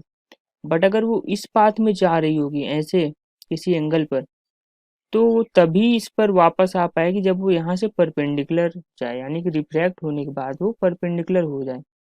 ये सॉरी इतना दूर नहीं जाएगी, केवल यहीं पर आएगी, यहाँ से वापस हो जाएगी। ठीक है, आई मिरर से टकराई, जैसी पैरेलल हो जाएगी यहाँ से जाने के बाद, वहीं पर से हमें पता चल जाएगा कि ये कौन साइड कर रही है। ठीक है, तो अब हमको यहाँ पर क्या पता करना है, रिफ्रैक्टिव इंडेक्स पता करना है। कहाँ अगर कोई दूसरा लिक्विड यहाँ पर रखा जाए और इमेज 25 सेंटीमीटर कॉन्साइड करे तो हमको क्या पता करना होगा, रिफ्रैक्टिव इंडेक्स लिक्विड का पता करना होगा। ठीक है, सबसे पहले हम कुछ इसी को एनालाइज कर लेते हैं कि इसमें है क्या क्या। देखो जो भी हमको डिटेल्स दी गई हैं उसको अगर थोड़ा ध्यान से आप देखोगे तो कुछ बातें बिल्कुल क्लियर हो जानी चाहिए। पहला ये कि हमको इसका आर हम पता कर सकते हैं। अगर हमने इसका आर पता कर लिया तो हम किसी भी लिक्विड के लिए वो डिस्टेंस निकाल सकते हैं जहाँ पर कॉन्साइड कर जाए। ठीक है, तो देखो अगर आप सिर्फ यहीं तक देखो, यहाँ से यहाँ तक आई रे ऑफ लाइट, यहाँ से यहाँ तक गई, तो जो दो रिफ्लेक्शन हो रहे हैं क्लियरली, एक इस सरफेस पर ग्लास में और एक इस लेंस के साथ, आप इसे भी एक लेंस मान सकते हैं, ये भी एक लेंस मान सकते हैं आप इसको। अगर मैं बाहर कर दूं तो ये एक लेंस होगा लिक्विड का। ठीक है, तो ये जो लेंस है, दूसरा रिफ्लेक्शन यहाँ से हो रहा है। ठीक है, तो इसके लिए जो v बन रहा है वो कितना बन रहा है, इनफाइनाइट पर इमेज बन रहा है, बिकॉज पैरेलल हो जा रहा है। ठीक है, तो हमारे पास फॉर्मूला क्या होता है, n3 अपॉन वी माइनस का n1 upon u is equals to n2 minus n1 upon r plus का n3 minus n2 upon r। तो देखो यहाँ पर हमको v पता है, इनफाइनाइट है, u हमको -15 पता है। ठीक है, n2 n1 पता है, n3 पता है, सिर्फ r नहीं पता। तो आप जैसे यहाँ वैल्यू रखोगे तो n3 की वैल्यू 4/3 अपॉन इंफिनिटी, n1 की वैल्यू 1 और u की वैल्यू -15, n2 माइनस n1 कितना होगा 3/2 माइनस का 1 अपॉन r प्लस माइनस का, अब देखो n3 की जो वैल्यू है वो है 4/3 और n2 की वैल्यू है 3/2 डिवाइडेड बाई r। अब देखो यहाँ माइनस साइन क्यों आ गया, क्योंकि इसका जो r है वो, इसका जो r होगा वो अंदर बन रहा होगा ना, अगेंस्ट द इंसिडेंट रे, तो यहाँ पर ये माइनस साइन आ जाएगा। ठीक है, अब ये तो जीरो हो गया क्योंकि इसके नीचे इन्फिनिटी है। अब आप यहाँ से जब r सॉल्व करोगे तो r की वैल्यू आ जाएगी 10 सेंटीमीटर। जब आप यहाँ से r सॉल्व कर लोगे तो r की वैल्यू 10 सेंटीमीटर आ जाएगी। अब आपको उसने क्या, अब दूसरा उसने दिया है, अगर हमको r पता चल गया तो हम यहाँ पर आसानी से पता कर सकते हैं कि किस वैल्यू के लिए, यानी कि n3 डैश की किस वैल्यू के लिए, सेम इक्वेशन पर अगर हम n3 डैश पता कर दें, n1 अपॉन u यानी कि n1 की वैल्यू 1 अपॉन u की value -25 is equals to n2 minus n1 3/2 minus 1 upon r की वैल्यू 10 आपको पता है अभी। ठीक है, माइनस का n3 डैश माइनस का 3/2। ठीक है, अब यहाँ पर r की वैल्यू आपको पता है। अब यहाँ से आप n3 डैश सॉल्व करेंगे तो n3 डैश सॉल्व करने पर आएगा 1.6। तो देखो क्वेश्चन में क्या था, सबसे पहले हमको ये जो इन्फॉर्मेशन दी गई थी कि रिट्रेस कर रहा है, पाथ तभी रिट्रेस करेगा जब वो पैरेलल हो जाए आफ्टर रिफ्लेक्शन। ठीक है, तो हमने इस इंफॉर्मेशन का यूज करके v निकाला, v u और ये सारी इंफॉर्मेशन हमको दी गई थी, तो इसकी वजह से हमने ये फॉर्मूला यूज किया। मैं फॉर्मूला थोड़ा ठीक से दिखा देता हूँ, ये फॉर्मूला हमने यूज किया, इस फॉर्मूले की हेल्प से हमने आंसर निकाला। ठीक है, thank you so much. Hello everyone, अपना क्वेश्चन है the refractive index of ground glass for blue and red light are this. अपन रिफ्रैक्टिव इंडेक्स दे रखा है ग्राउंड ग्लास दा ब्लू ते रेड लाइट खतरा 9 है ते अपन कह रहे those of flint glass are 1.77 और 1.73 ते फ्लिंट ग्लास खतरा 9 है ते अपन कह रहे हैं एन आइसोस्केल prism of 6 degree is made of ground glass ਹੁਣ ਇੱਕ ਆਪਣਾ ਪ੍ਰਿਜ਼ਮ ਲਾ ਰੱਖਿਆ ਆਪਣਾ ਕਰਾਊਨ ਗਲਾਸ ਦਾ, ਜਿਹਦਾ ਐਂਗਲ ਆਫ ਪ੍ਰਿਜ਼ਮ ਹੈਗਾ 6 ਡਿਗਰੀ, ਤੇ ਆਪਾਂ ਕਹਿ ਰਿਹਾ beam of white light is incident at a small angle on a prism. ਆਪਾਂ ਵਾਈਟ ਲਾਈਟ ਪਾਈ ਹੈ ਆਪਣੇ ਪ੍ਰਿਜ਼ਮ ਦੇ ਉੱਤੇ, ਸਮਾਲ ਐਂਗਲ ਦੇ ਉੱਤੇ ਪ੍ਰਿਜ਼ਮ ਦੇ ਉੱਤੇ, ਤੇ ਆਪਾਂ ਕਹਿ ਰਿਹਾ the other flint glass isoscale prism is combined with the ground glass prism such that there is no deviation of the incident angle। ਆਪਾਂ ਕਹਿ ਰਿਹਾ ਆਪਣਾ flint glass ਸੀਗਾ, ਆਪਾਂ ਉਹਦਾ ਇੱਕ ਜਿਹਾ ਐਂਗਲ ਬਣਾ ਰੱਖਿਆ ਤੇ ਉਹਨਾਂ ਦੋਨੋਂ ਅਟੈਚ ਕਰਤਾ ਵੀ ਕੋਈ ਡੈਵੀਏਸ਼ਨ ਨਹੀਂ ਹੋ ਰਹੀ ਆਪਣੀ ਇਨਸੀਡੈਂਟ ਲਾਈਟ ਦੀ। ਤੇ ਆਪਾਂ ਕਹਿ ਰਿਹਾ ਡਿਟਰਮਾਈਨ ਦੀ ਐਂਗਲ ਆਫ ਫਲਿੰਟ ਗਲਾਸ, ਆਪਾਂ ਫਲਿੰਟ ਗਲਾਸ ਦਾ ਆਪਾਂ ਦੱਸਣਾ ਐਂਗਲ ਕਿੰਨਾ ਹੋਊਗਾ। ਫਿਰ ਆਪਾਂ ਕਹਿ ਰਿਹਾ ਨੈਟ ਕੈਲਕੂਲੇਟ ਦਾ ਨੈਟ ਡਿਸਪਰਸ਼ਨ, ਹੁਣ ਆਪਾਂ ਨੈਟ ਡਿਸਪਰਸ਼ਨ ਦੱਸਣਾ ਆਪਣੇ ਦੋਨੋਂ ਕੰਬੀਨੇਸ਼ਨ ਕਰਕੇ ਕਿੰਨੀ ਹੋਊਗੀ। ਹੁਣ ਆਪਾਂ ਦਾ ਸੋਲੂਸ਼ਨ ਬਿਗਨ ਕਰਦੇ ਹਾਂ। ਆਪਾਂ ਗਰਾਊਂਡ ਗਲਾਸ ਦੀ ਵੈਲਿਊ ਲਿਖ ਲੈਣਾ ਪਹਿਲਾਂ, UV ਦੀ ਵੈਲਿਊ ਕਿੰਨੀ ਹੈ 1.51, ਮਿਊ ਆਰ ਦੀ ਵੈਲਿਊ ਕਿੰਨੀ ਹੈ 1.49, ਇਹ ਸੀ ਗਰਾਊਂਡ ਗਲਾਸ ਕਰਕੇ। ਹੁਣ ਆਪਾਂ ਫਲਿੰਟ ਗਲਾਸ ਦੇ ਲੈਣੇ ਆ, ਆਪਾਂ ਮਿਊ ਡੈਸ਼ ਵੀ ਮੰਨ ਲੈਣੇ, ਮਿਊ ਡੈਸ਼ ਵੀ ਕਿੰਨੀ ਹੈ 1.77, ਮਿਊ ਡੈਸ਼ ਆਰ ਕਿੰਨੀ ਹੈ, ਮਿਊ ਡੈਸ਼ ਆਰ ਹੈਗੀ ਹੈ 1.73, ਇਹਦਾ ਐਂਗਲ ਆਫ ਪ੍ਰਿਜ਼ਮ ਕਿੰਨਾ ਦੇ ਰੱਖਿਆ ਇਜ਼ ਇਕੁਅਲ ਟੂ 6 ਡਿਗਰੀ, ਤੇ ਇਹਦਾ ਏ ਡੈਸ਼ ਆਪਾਂ ਪਤਾ ਕਰਨਾ। ਸਾਰਿਆਂ ਨਾਲੋਂ ਪਹਿਲਾਂ ਕਿ ਆਪਾਂ ਯੂ ਦੀ ਵੈਲਿਊ ਦੇਖ ਲੈਣੇ, ਇਹਨਾਂ ਦੋਨਾਂ ਕੇਸ ਵਿੱਚ ਆਪਣੀ ਕਿੰਨੀ ਹੋ, ਯੂ ਇਜ਼ ਇਕੁਅਲ ਟੂ ਹੁੰਦਾ UV plus mu R divided by 2, ਆਪਾਂ ਇਹਦੇ ਚ ਵੈਲਿਊ ਪੁੱਟ ਕੀਤੀ ਆਪਾਂ ਨੂੰ ਮਿਲ ਗਿਆ 1.51 ਪਲੱਸ 1.49 ਡਿਵਾਈਡਡ ਬਾਈ 2, ਐਸ ਕੇਸ ਖਤਰਾ ਗਈ ਆਪਣੀ ਮਿਊ ਦੀ ਵੈਲਿਊ 1.50, ਤੇ ਇਹਦੇ ਖਾਤਰ ਦੇਖੀਏ ਆਪਣੇ ਮਿਊ ਦੀ ਵੈਲਿਊ ਕੀ ਆ ਜੂ, ਮਿਊ ਡੈਸ਼ ਦੀ sorry mu dash is equal to mu V dash ਤੇ ਮਿਊ ਵੀ ਆਰ ਡੈਸ਼ ਆਊਗਾ, ਪੂਰੇ ਆਪਾਂ ਵੈਲਿਊ ਪੁੱਟ ਕੀਤੀ ਆਪਾਂ ਨੂੰ ਮਿਲ ਗਿਆ 1.77 ਪਲੱਸ 1.73 ਡਿਵਾਈਡਡ ਬਾਈ 2, ਆਪਾਂ ਨੂੰ ਮਿਊ ਡੈਸ਼ ਦੀ ਵੈਲਿਊ ਮਿਲ ਗਈ ਮਿਊ ਡੈਸ਼ ਇਜ਼ ਇਕੁਅਲ ਟੂ 1.75। ਹੁਣ ਆਪਾਂ ਨੂੰ ਕਹਿ ਰਿਹਾ ਕੋਈ ਡੈਵੀਏਸ਼ਨ ਨਹੀਂ ਹੋ ਰਹੀ, ਬਲਕਿ ਆਪਣਾ ਡੈਲਟਾ ਕੀ ਹੈ 0 ਹੈ, ਨੈਟ ਡੈਲਟਾ, ਤੇ ਆਪਣਾ ਆਰ ਨੈਟ ਡੈਲਟਾ ਹੈ, ਤੇ ਆਪਣਾ ਨੈਟ ਡੈਲਟਾ ਕਾਹਦੇ ਕੋਲ ਹੈ delta plus delta dash is equal to 0, ਆ ਡੈਲਟਾ ਕਾਹਦਾ ਇਹਦੇ ਕਰਕੇ ਤੇ ਡੈਲਟਾ ਡੈਸ਼ ਕਿਹਦੇ ਇਹਦੇ ਕਰਕੇ, ਇਹ ਹੁੰਦਾ ਆਪਣਾ ਮੀਨ ਡੈਵੀਏਸ਼ਨ ਹੁੰਦਾ, ਤੇ ਇਹਦਾ ਫਾਰਮੂਲਾ ਹੁੰਦਾ ਮਿਊ ਮਾਈਨਸ 1 ਇੰਟੂ ਏ, ਤੇ ਡੈਲਟਾ ਡੈਸ਼ ਕੀ ਆ ਜਾਊਗਾ plus mu dash minus 1 into A dash is equal to 0, ਆਪਾਂ ਵੈਲਿਊ ਪੁੱਟ ਕਰਤੀ ਆਪਾਂ ਨੂੰ ਮਿਲ ਗਿਆ 1.5 minus 1 into A the value Ki C 6 plus 1.75 minus 1 into A dash the value ਆਪਾਂ ਪਤਾ ਕਰਨੀ ਹੈ ਇਜ਼ ਇਕੁਅਲ ਟੂ 0, ਆਪਾਂ ਨੂੰ ਏ ਡੈਸ਼ ਕਾਹਦੇ ਕੋਲ ਮਿਲ ਗਿਆ A dash is equal to 0.5 into 6, ਪੂਰੇ ਮਾਈਨਸ ਸਾਈਨ ਵੀ ਆਊਗਾ ਡਿਵਾਈਡਡ ਬਾਈ 0.75, ਆਪਾਂ ਇਸ ਨੂੰ ਸੋਲਵ ਕੀਤਾ ਆਪਾਂ ਨੂੰ ਏ ਡੈਸ਼ ਦੀ ਵੈਲਿਊ ਮਿਲ ਗਈ A dash is equal to -4 degree. ਹੁਣ ਆਪਣਾ ਐਂਗਲ ਆਫ ਪ੍ਰਿਜ਼ਮ ਤਾਂ ਮਿਲ ਗਿਆ -4 ਡਿਗਰੀ ਹੈ, ਮਾਈਨਸ ਦਾ ਮਤਲਬ ਕੀ ਹੈ, ਜੇ ਆਪਣਾ ਪ੍ਰਿਜ਼ਮ ਇਸ ਤਰ੍ਹਾਂ ਪਿਆ ਹੈਗਾ, ਜਿਹੜਾ ਦੂਜਾ ਪ੍ਰਿਜ਼ਮ ਹੋਊਗਾ ਉਹ ਇਸ ਤਰ੍ਹਾਂ ਪਿਆ ਹੋਊਗਾ, ਕਹਿੰਦਾ ਮਤਲਬ ਅਪਸਾਈਡ ਡਾਊਨ, ਤਾਂ ਆਪਣਾ ਆਨਸਰ ਹੈ ਇਹ। ਹੁਣ ਆਪਾਂ ਨੈਟ ਡਿਸਪਰਸ਼ਨ ਦੇਖਣੀ ਹੈ, ਨੈਟ ਡਿਸਪਰਸ਼ਨ ਕਿੱਦਾਂ ਕੱਢਾਂਗੇ, ਤਾਂ ਫਾਰਮੂਲਾ ਵੀ ਹੁੰਦਾ delta theta is equal to delta V minus delta R plus delta B dash minus delta R dash, ਇਹ ਆਪਣਾ ਕਾਹਦੇ ਕੋਲ ਹੁੰਦਾ mu V minus mu R into A plus mu V dash minus mu R dash into A dash, ਆਪਾਂ ਇਹਦੇ 'ਚ value ਪੁੱਟ ਕਰ ਦਾਂਗੇ, ਆਪਾਂ ਨੂੰ ਕੀ ਮਿਲ ਗਿਆ ਮਿਊ V ਦੀ ਵੈਲਿਊ ਕੀ ਸੀ, ਮਿਊ V ਦੀ ਵੈਲਿਊ ਸੀ 1.51 ਮਾਈਨਸ 149 ਇੰਟੂ 6 ਪਲੱਸ ਪੂਰੀ ਵੈਲਿਊ ਕੀ ਸੀ 1.77 ਮਾਈਨਸ 1.73 ਇੰਟੂ -4, ਆਪਾਂ ਇਸ ਨੂੰ ਸੋਲਵ ਕੀਤਾ ਆਪਾਂ ਨੂੰ ਮਿਲ ਗਿਆ delta theta is equal to 0.04 degree, ਤਾਂ ਆਪਣਾ ਆਨਸਰ ਹੈ। Thank you. A convex lens of focal length 15 cm and concave mirror of focal length 30 cm are kept their optical axis PQ and RS parallel but separated in vertical distance by 0.6 meter. As shown, the distance between the lens and the mirror is 30 cm. An upright object AB of height 1.2 meter is placed on the optic axis PQ of the lens at a distance of 20 cm from the lens. If A dash B dash is the final image formed, A dash corresponding to A and B dash corresponding to B, find the distance of B dash below optic axis of the lens. Let us try and understand what is given to us. We have a convex lens and a concave mirror, a line along the horizontal axis, and object is placed near the lens. First we need to find out image distance for this lens and then magnification of the image. The image distance for the lens can be obtained by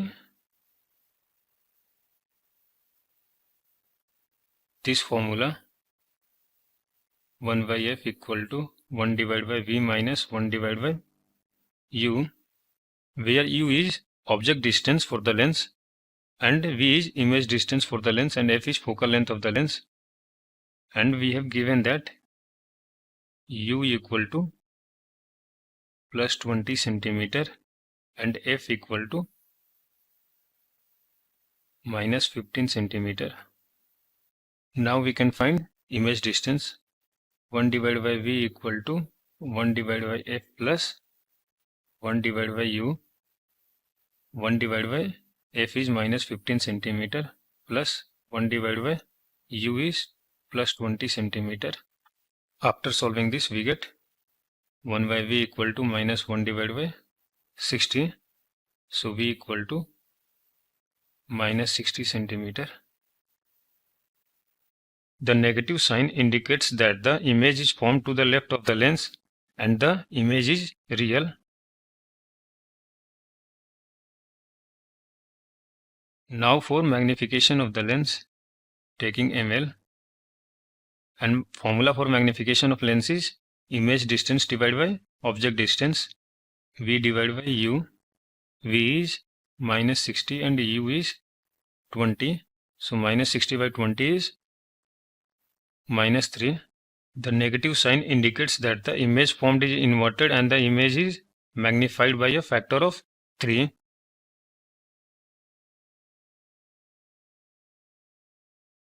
Real and inverted.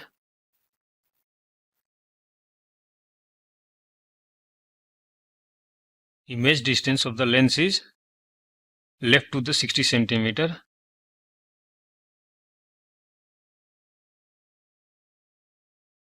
And magnified by 3 for the mirror.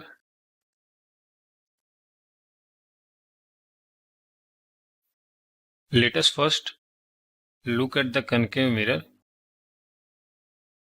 Since the object for the mirror is the image formed by the lens, so taking this equation as first equation, the object distance for the mirror is U equal to minus 60 plus 30 equal to minus 30 centimeter, and focal length is given F equal to 30 centimeter. Now using equation 1, we can find image distance for the mirror. 1 divided by V equal to 1 divided by F plus 1 divided by U. 1 divided by V equal to 1 divided by F is 30 centimeter plus 1 divided by U is minus 30 centimeter. After solving this, we get 1 divided by V equal to 1 divided by 15 centimeter. So V equal to 15 centimeter. This is the image at distance of 15 centimeter from the pole of the mirror. And now for magnification of the mirror, mm equal to minus image distance divided by object distance, and V is 15 centimeter and U is minus 30 centimeter. So after solving this, we get plus 1 by 2. Positive sign here indicates that the image formed is inverted and the image is magnified by 0.5. And now for net magnification, m net equal to magnification of lens into magnification of mirror, which is minus 3 into 1 by 2 or 0.5, which is equal to minus 1.5. Therefore, the image A dash B dash is minus 1.5 times the size of object AB. A dash B dash, size of A dash B dash is minus 1.5 into 1.2 equal to minus 1.8 centimeter. The negative sign indicates that the image is inverted.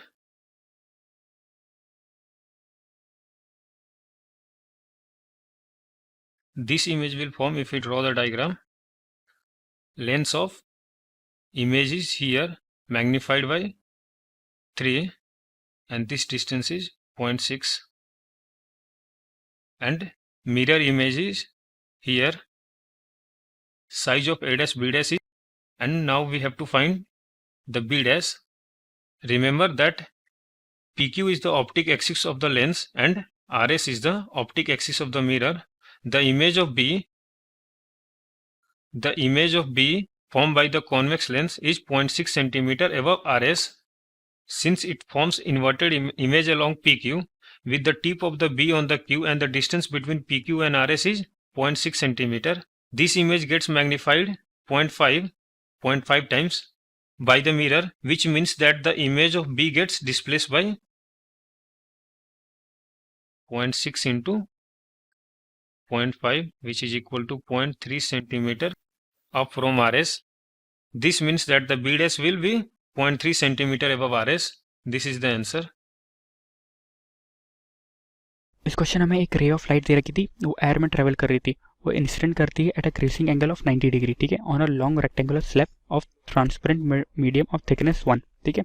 ये हमारी air थी, वो 90 degree पर इस medium में incident करती है, इस मीडियम के अंदर आती है, ठीक है। इस मीडियम की थिकनेस 1 मीटर दे रखी थी, ठीक है, और जिस पॉइंट से आ रही होती है वो हमारा ओरिजिन 0,0 था, ठीक है, मतलब पॉइंट ऑफ इंसिडेंट हमारा A 0,0 पे। रिफ्लेक्टिव इंडेक्स ऑफ मीडियम हमारे पास देर की वो y के हिसाब से चेंज हो रही थी, उसकी वैल्यू थी k इंटू वाई की पावर 3/2 प्लस 1 की होल पावर 1/2। यहाँ पे k की वैल्यू थी 1 मीटर की पावर -3/2, ठीक है। तो हमसे पहले पार्ट में पूछा रखा था कि obtain a relation between the slope of the trajectory of the ray at point B in the medium and the incident angle at that point, ठीक है। यानी पहले पार्ट में हमें कुछ ऐसा कुछ दे रखा है। ये हमारी रे ऑफ लाइट आ रही थी, पहले मैं कोऑर्डिनेट एक्सिस बना लेते हैं।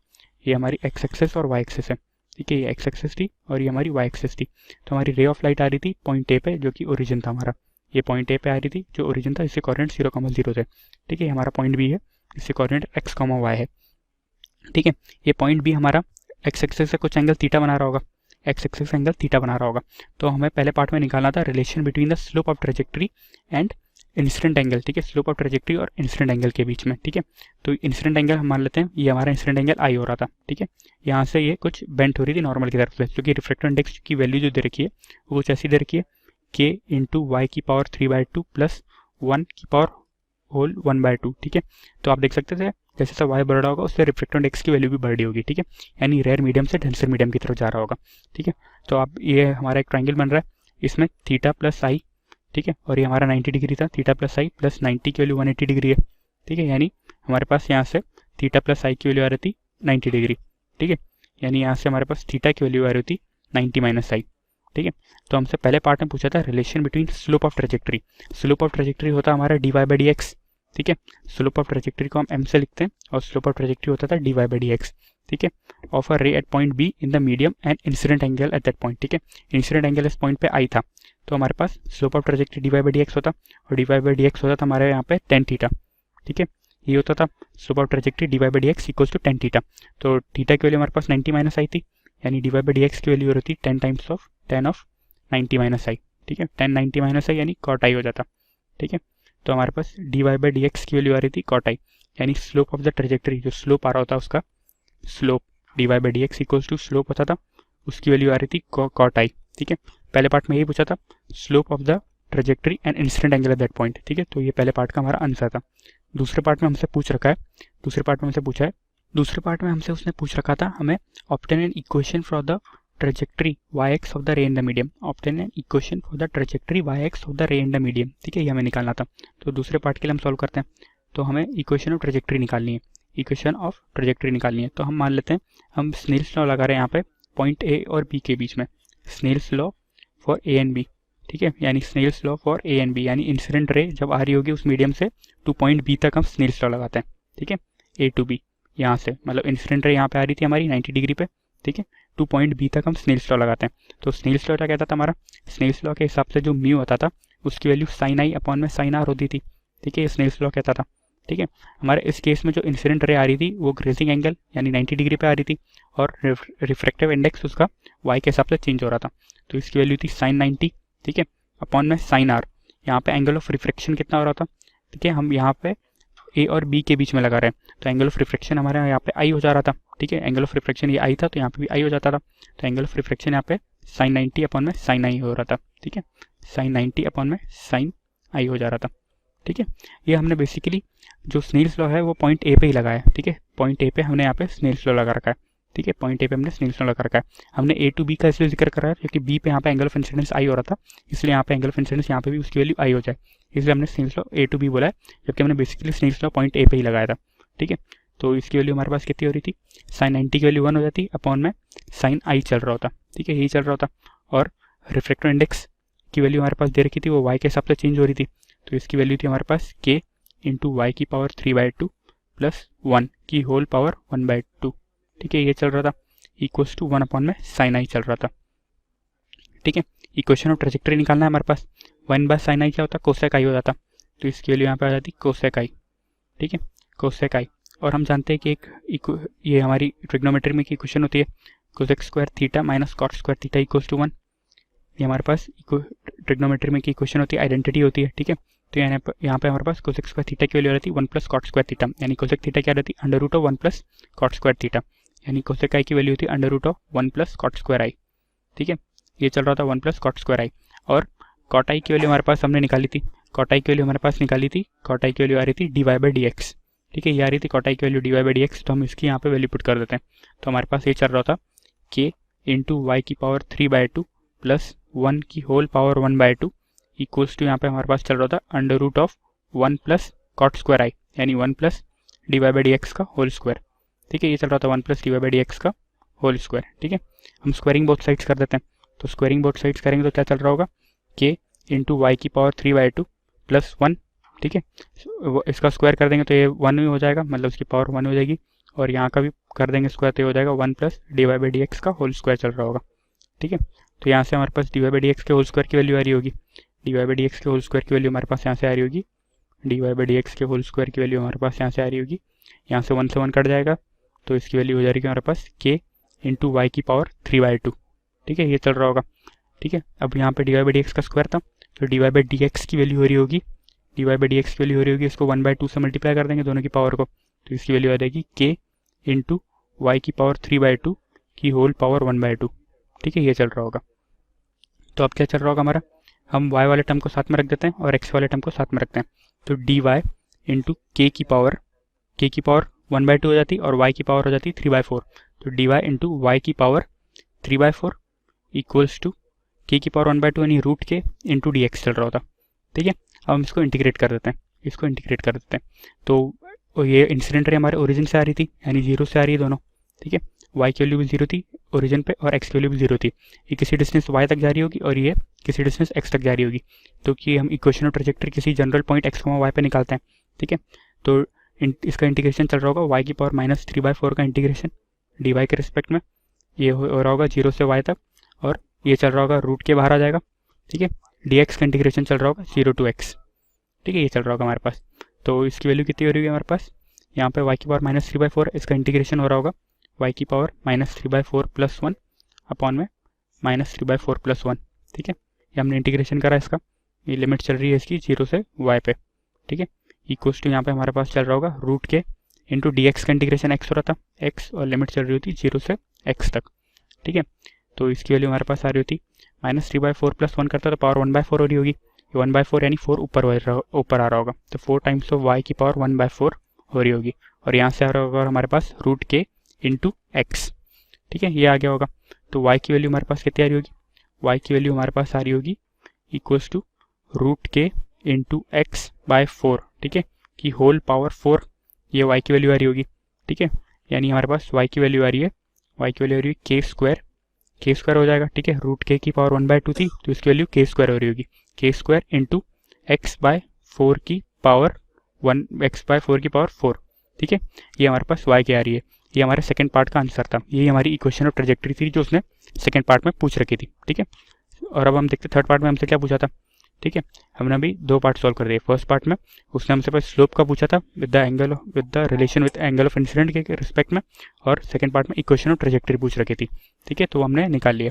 थर्ड पार्ट में पूछा है हमें कि determine the coordinates x1 y1, ठीक है, x1 y1 हमें कोऑर्डिनेट्स निकालने हैं ऑफ द पॉइंट P, ठीक है, where the ray intersects upper surface of the slab air boundary, ठीक है, हमें पॉइंट P के कोऑर्डिनेट्स निकालने हैं। ये हमारा पॉइंट P था, इसके कोऑर्डिनेट्स निकालने x1, y1, ठीक है। यहाँ पे आप देख सकते हैं y1 की वैल्यू तो 1 मीटर हो जाएगी, ठीक है, क्योंकि इसकी थिकनेस 1 मीटर थी, तो y1 की वैल्यू यहाँ पे 1 मीटर हो रही होगी, यानी हमें बेसिकली यहाँ पे x1 ही निकालना है, ठीक है। और क्वेश्चन में हमें k की वैल्यू दे रखी थी 1, ठीक है, तो अब यहाँ पे हम उसकी वैल्यू पुट कर देंगे, ठीक है। तो हमारे पास y की वैल्यू 1 थी, थर्ड पार्ट के लिए हमारे पास y की वैल्यू 1 है, ठीक है। इसी इक्वेशन ऑफ ट्रैजेक्टरी की मदद से हमारे पास x की वैल्यू आ जाएगी, क्योंकि y की वैल्यू 1 थी हमारे पास, ठीक है। तो ये चल रहा होता है y equals to k square into x by 4 की पावर 4, ठीक है। y की वैल्यू 1 है, k की वैल्यू भी 1 थी, ठीक है। तो ये चल रहा था 1 equals to 1 into x by 4 की पावर 4, ठीक है। तो यहाँ से हमारे पास x की वैल्यू कितनी आ रही होती, यहाँ से x की वैल्यू हमारे पास 4 आ रही थी, ठीक है। यानी कोऑर्डिनेट्स ऑफ p आ रहे थे जो x1, y1 थे, उससे कोऑर्डिनेट्स आ रहे होते हमारे पास, उससे कोऑर्डिनेट्स आ रहे होते 4, 1, ठीक है। ये हमारे पास थर्ड पार्ट का आंसर था, ठीक है। तो हमसे जो उसने 3 पार्ट पूछे थे, हमने तीनों पार्ट का आंसर निकाल दिया, ठीक है। फर्स्ट पार्ट में उसने हमें स्लोप के बारे में पूछा था, ठीक है। फर्स्ट पार्ट में हमसे उसने स्लोप के बारे में पूछा था, slope with the relation between the angle of incident, ठीक है, ये पूछा था। तो फर्स्ट पार्ट का आंसर हमारे पास आ गया था dy/dx equals to cot i आ गया था, ठीक है, फर्स्ट पार्ट का आंसर आ गया था। सेकंड पार्ट में उसने हमसे इक्वेशन फॉर द ट्रेजेक्टरी पूछ रखी थी, इक्वेशन ऑफ ट्रेजेक्टरी आ गई थी y equals to k square into x by 4 की पावर 4, ठीक है। और थर्ड पार्ट में उसने पूछा था हमसे कोऑर्डिनेट्स x1, y1 निकालने थे, तो उसके कोऑर्डिनेट्स x1, y1 आ रहे थे पॉइंट P के 4, 1, ठीक है, इंसिडेंट। और फिर लास्ट में पूछा था indicate the path of the रे सब्सिक्वेंटली, ठीक है। तो indicate the path of the रे हमारी ऐसी जा रही है, रे ऑफ लाइट इस जो हमारी इक्वेशन ऑफ ट्रेजेक्टरी दे रखी थी कि y इक्वल्स टू x की पावर 4 पे जा रहा है, ठीक है, यानी ये लगभग इसकी ट्रेजेक्टरी ऐसी कुछ होगी, ठीक है। ये हमारे रे की ट्रेजेक्टरी है, ठीक है। तो ये हमारा क्वेश्चन था, तो इसके हमने ये चारों पार्ट सॉल्व कर दिए, ठीक है। Thank you. इस क्वेश्चन में हमें दे रखा है कि लाइट के दो parallel beams P and Q जिनके बीच का सेपरेशन हमारा T है, हम देख सकते हैं फिगर में, ये 4000 एंगस्ट्रम और 5000 एंगस्ट्रम वेवलेंथ का रेडिएशन कंटेन कर रहा है, ठीक है। तो ये हमारा प्रिज्म है ABC, तो इसके AB सरफेस पे ये नॉर्मली इंसिडेंट कर रहा है, और ये जो प्रिज्म है इसका रिफ्रैक्टिव इंडेक्स हमारा वैरी कर रहा है लैम्डा के साथ, mu lambda equals to 1.20 plus b upon lambda square, जहाँ पे कि लैम्डा हमारा एंगस्ट्रम में है और b हमारा पॉजिटिव कांस्टेंट है। तो हमें b निकालना है फर्स्ट पार्ट में। कंडीशन हमारा है कि हमारा जो सरफेस AC है उस पे मिनिमम वेवलेंथ के लिए जो कम वाला वेवलेंथ है उसके कॉरस्पॉन्डिंग हमारा टोटल इंटरनल रिफ्लेक्शन हो, ठीक है। फिर हमें बी पार्ट में पता करना है कि हमारा मिनिमम डेविएशन क्या होगा AC पे, deviation of the beams transmitted through the face AB। Third में हमें पता करना है कि यदि हम प्रिज्म के थोड़े डिस्टेंस पे एक कन्वर्जेंट लेंस रख दें जिसकी वजह से कि वो सारे बीम को एक पॉइंट पे फोकस कर रहा हो, और हमारा जो दोनों बीम है P और Q, एक का इंटेंसिटी 4i और दूसरे का I है AC सरफेस से निकलने के बाद, तो रिजल्टेंट इंटेंसिटी क्या होगा फोकस पॉइंट पे। तो देखिए पहले हम देखते हैं फर्स्ट पार्ट के लिए। तो फर्स्ट पार्ट में ये दोनों हमारा नॉर्मली इंसिडेंट कर रहा है यहाँ पे और फिर ये अंदर जाएगा।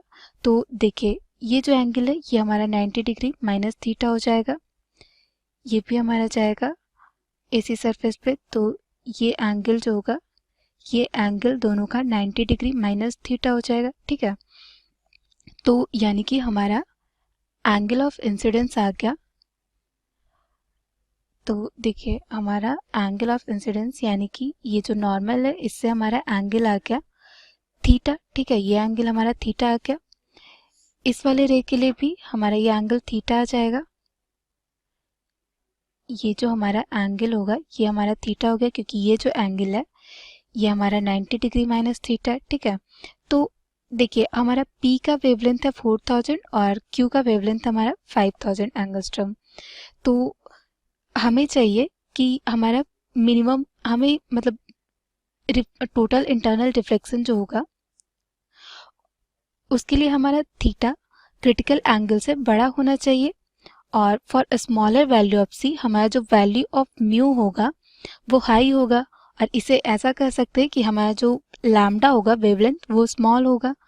तो हमें दे रखा है कि हमें एक ये जो दो वेवलेंथ दे रखा है P और Q का, तो एक के लिए टोटल इंटरनल रिफ्लेक्शन हो और दूसरे के लिए टोटल इंटरनल रिफ्लेक्शन नहीं हो।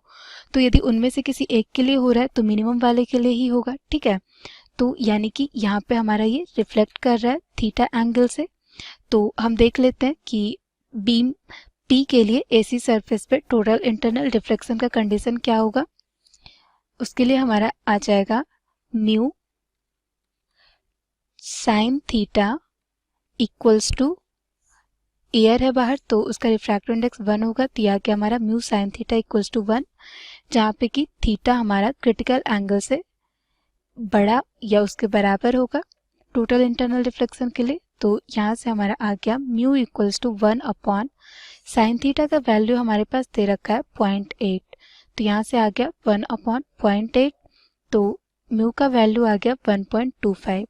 अब देखिए क्वेश्चन में हमें दे रखा है कि म्यू हमारा लैम्डा के साथ वेरी कर रहा है और ये है हमारा 1.20 plus B upon lambda square, तो ये हो गया हमारा 1.20 प्लस बी अपॉन लैम्डा हमारा दे रखा है 4000 एंगस्ट्रम, यानी कि 4000 इंटू 10⁻⁻10 मीटर का स्क्वायर इक्वल्स टू 1.25। तो अब हम इसे b के लिए सॉल्व कर लेंगे क्योंकि हमें b का ही वैल्यू निकालना है। तो यहाँ से हमारा b आ जाएगा b equals to 0.8 into 10⁻⁻14 metre square. ठीक है, इसे हम लिख सकते हैं 8.0 इंटू 10⁻⁻15 मीटर स्क्वायर। तो ये हो गया हमारा फर्स्ट पार्ट का आंसर। अब देखिए हमें सेकेंड पार्ट में पता करना है कि हमारा AC सरफेस पे डेविएशन बीम का कितना होगा।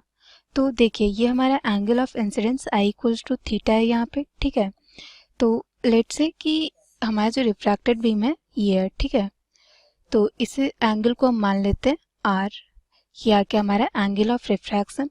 तो ये जो एंगल है जितना हमारा एंगल ऑफ इंसिडेंस से ज़्यादा हो रहा है ये हमारा आ गया डेविएशन डेल्टा, और डेल्टा हमें यहाँ पे फाइंड आउट करना है। ठीक है, ये हमारा नॉर्मल है और लेट्स से कि ये पॉइंट हमारा N है। तो अब हम यहाँ पे स्नेल्स लॉ लगा लेते हैं, तो उससे हमारा R आ जाएगा और R आने के बाद फिर हम डेविएशन निकाल लेंगे डेल्टा। ठीक है, तो अब हम उस पॉइंट पे स्नेल्स लॉ लगा देते हैं, तो ये हो जाएगा हमारा अप्लाइंग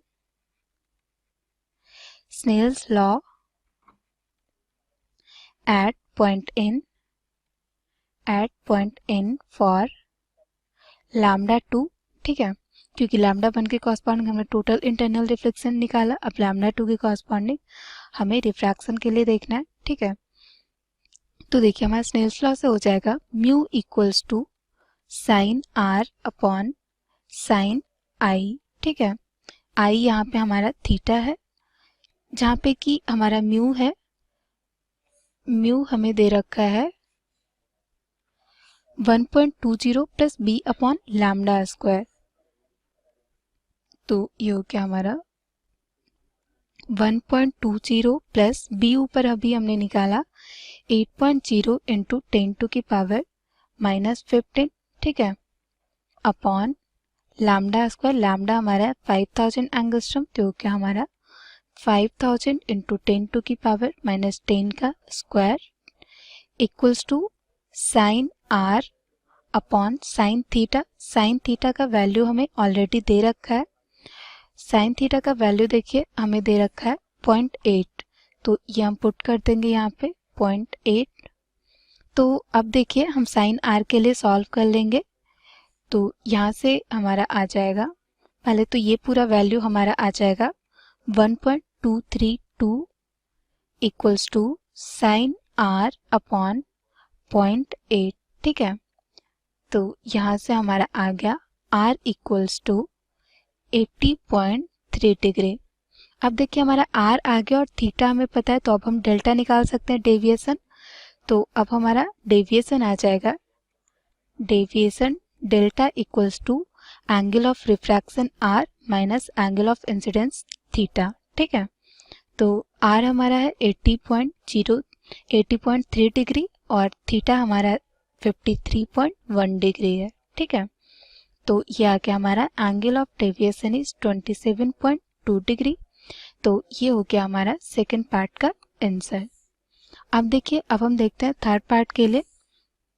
थर्ड पार्ट में हमें बोला है कि हमारा जो प्रिज्म है उससे थोड़े डिस्टेंस पे एक कन्वर्जेंट लेंस रख रहे हैं, ताकि कि हमारा जो सारा बीम ऑफ लाइट है, मतलब लाइट का जो बीम है वो एक पॉइंट पे फोकस हो रहा है और हमें फोकल पॉइंट पे जहाँ पे फोकस बन रहा है वहाँ पे हमें इंटेंसिटी निकालनी है, यदि दोनों बीम का इंटेंसिटी 4i एंड i है तब। ठीक है, तो देखिए हमारा तो पहले उस पॉइंट पे पार्ट डिफरेंस निकाल लेते हैं फोकस पॉइंट पे। ठीक है, तो हमारा पार्ट डिफरेंस आ जाएगा delta x equals to mu into, देखिए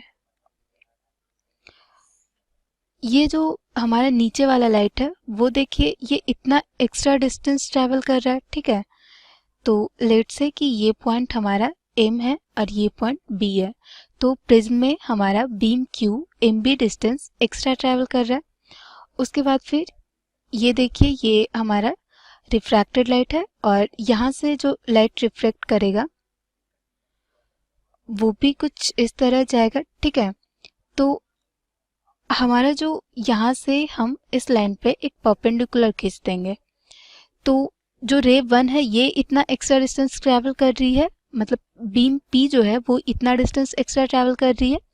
लेट से कि हमारा पॉइंट है A और ये पॉइंट है हमारा N। ठीक है, तो A ऑलरेडी यहाँ पे दे रखा है तो इसे हम कुछ और मान लेते हैं। लेट से कि ये पॉइंट है हमारा P भी ऑलरेडी R मान लेते हैं। ठीक है, तो हमारा जो बीम P है वो RN डिस्टेंस एक्स्ट्रा ट्रैवल कर रही है और beam Q MB distance extra travel कर रही है। ठीक है, तो अब हमारा हो जाएगा part difference equals to mu MB, ये जो बीम Q है वो प्रिज्म में एक्स्ट्रा डिस्टेंस ट्रैवल कर रही है तो ऑप्टिकल पार्ट डिफरेंस हो जाएगा mu into MB minus RN।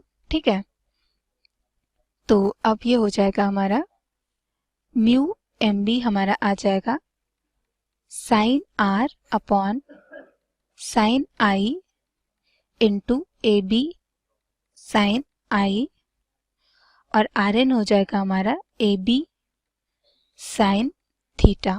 ठीक है, तो यहाँ से हमारा आ जाएगा ये पार्ट डिफरेंस हमारा आ गया। देखिए साइन I कैंसिल हो गया तो ये हो गया हमारा AB sine R minus AB sine theta, तो ये हमारा आ जाएगा 0। ठीक है, तो देखिए हमारा पार्ट डिफरेंस 0 आ गया, यानी कि अब हमारा जो इंटेंसिटी होगा वहाँ पे वो मैक्सिमम होगा, क्योंकि हमारा जब पार्ट डिफरेंस 0 है तो हमारा जो फेज डिफरेंस होगा वो भी 0 आ जाएगा, क्योंकि फेज डिफरेंस का फॉर्मूला होता है 2 upon lambda into path difference. ठीक है, तो उस पॉइंट पे फोकस पॉइंट पे इंटेंसिटी मैक्सिमम होगा और आई मैक्स का फॉर्मूला होता है हमारा √I1 प्लस √I2 का होल स्क्वायर। √I1 हमारा यहाँ पे हो जाएगा √4I, क्योंकि एक की इंटेंसिटी 4I और दूसरे की इंटेंसिटी I है। ठीक है, तो ये हो गया हमारा 3√I का होल स्क्वायर यानी कि 9I। तो ये आ गया हमारा फोकस पॉइंट पे इंटेंसिटी, तो ये हो गया हमारा आंसर। ठीक है, हेलो एवरीवन, आज हम लोग इस क्वेश्चन को सॉल्व करेंगे। इसमें गिवन है screen S is illuminated by 2 point sources A and B. Another source C sends a parallel beam of light towards point P. तो C क्या कर रहा है, parallel beam of light send कर रहा है टुवर्ड्स P। ठीक है, see figure. Line AP is normal to the screen. AP जो है वो यहाँ पे नॉर्मल है स्क्रीन के, और AP BP एंड CP सब एक ही प्लेन में है। The distance AP BP CP are 3 metre 1.5 metre 1.5 metre respectively. तो ये वाली वैल्यू कितनी है, यहाँ से P से ये वैल्यू है 1.5 मीटर और ये वाली वैल्यू भी 1.5 मीटर है, लेकिन ये वाली वैल्यू AP की वैल्यू है 3 मीटर। ठीक है, radiant powers of sources A and B are 90 watts 80 watts respectively.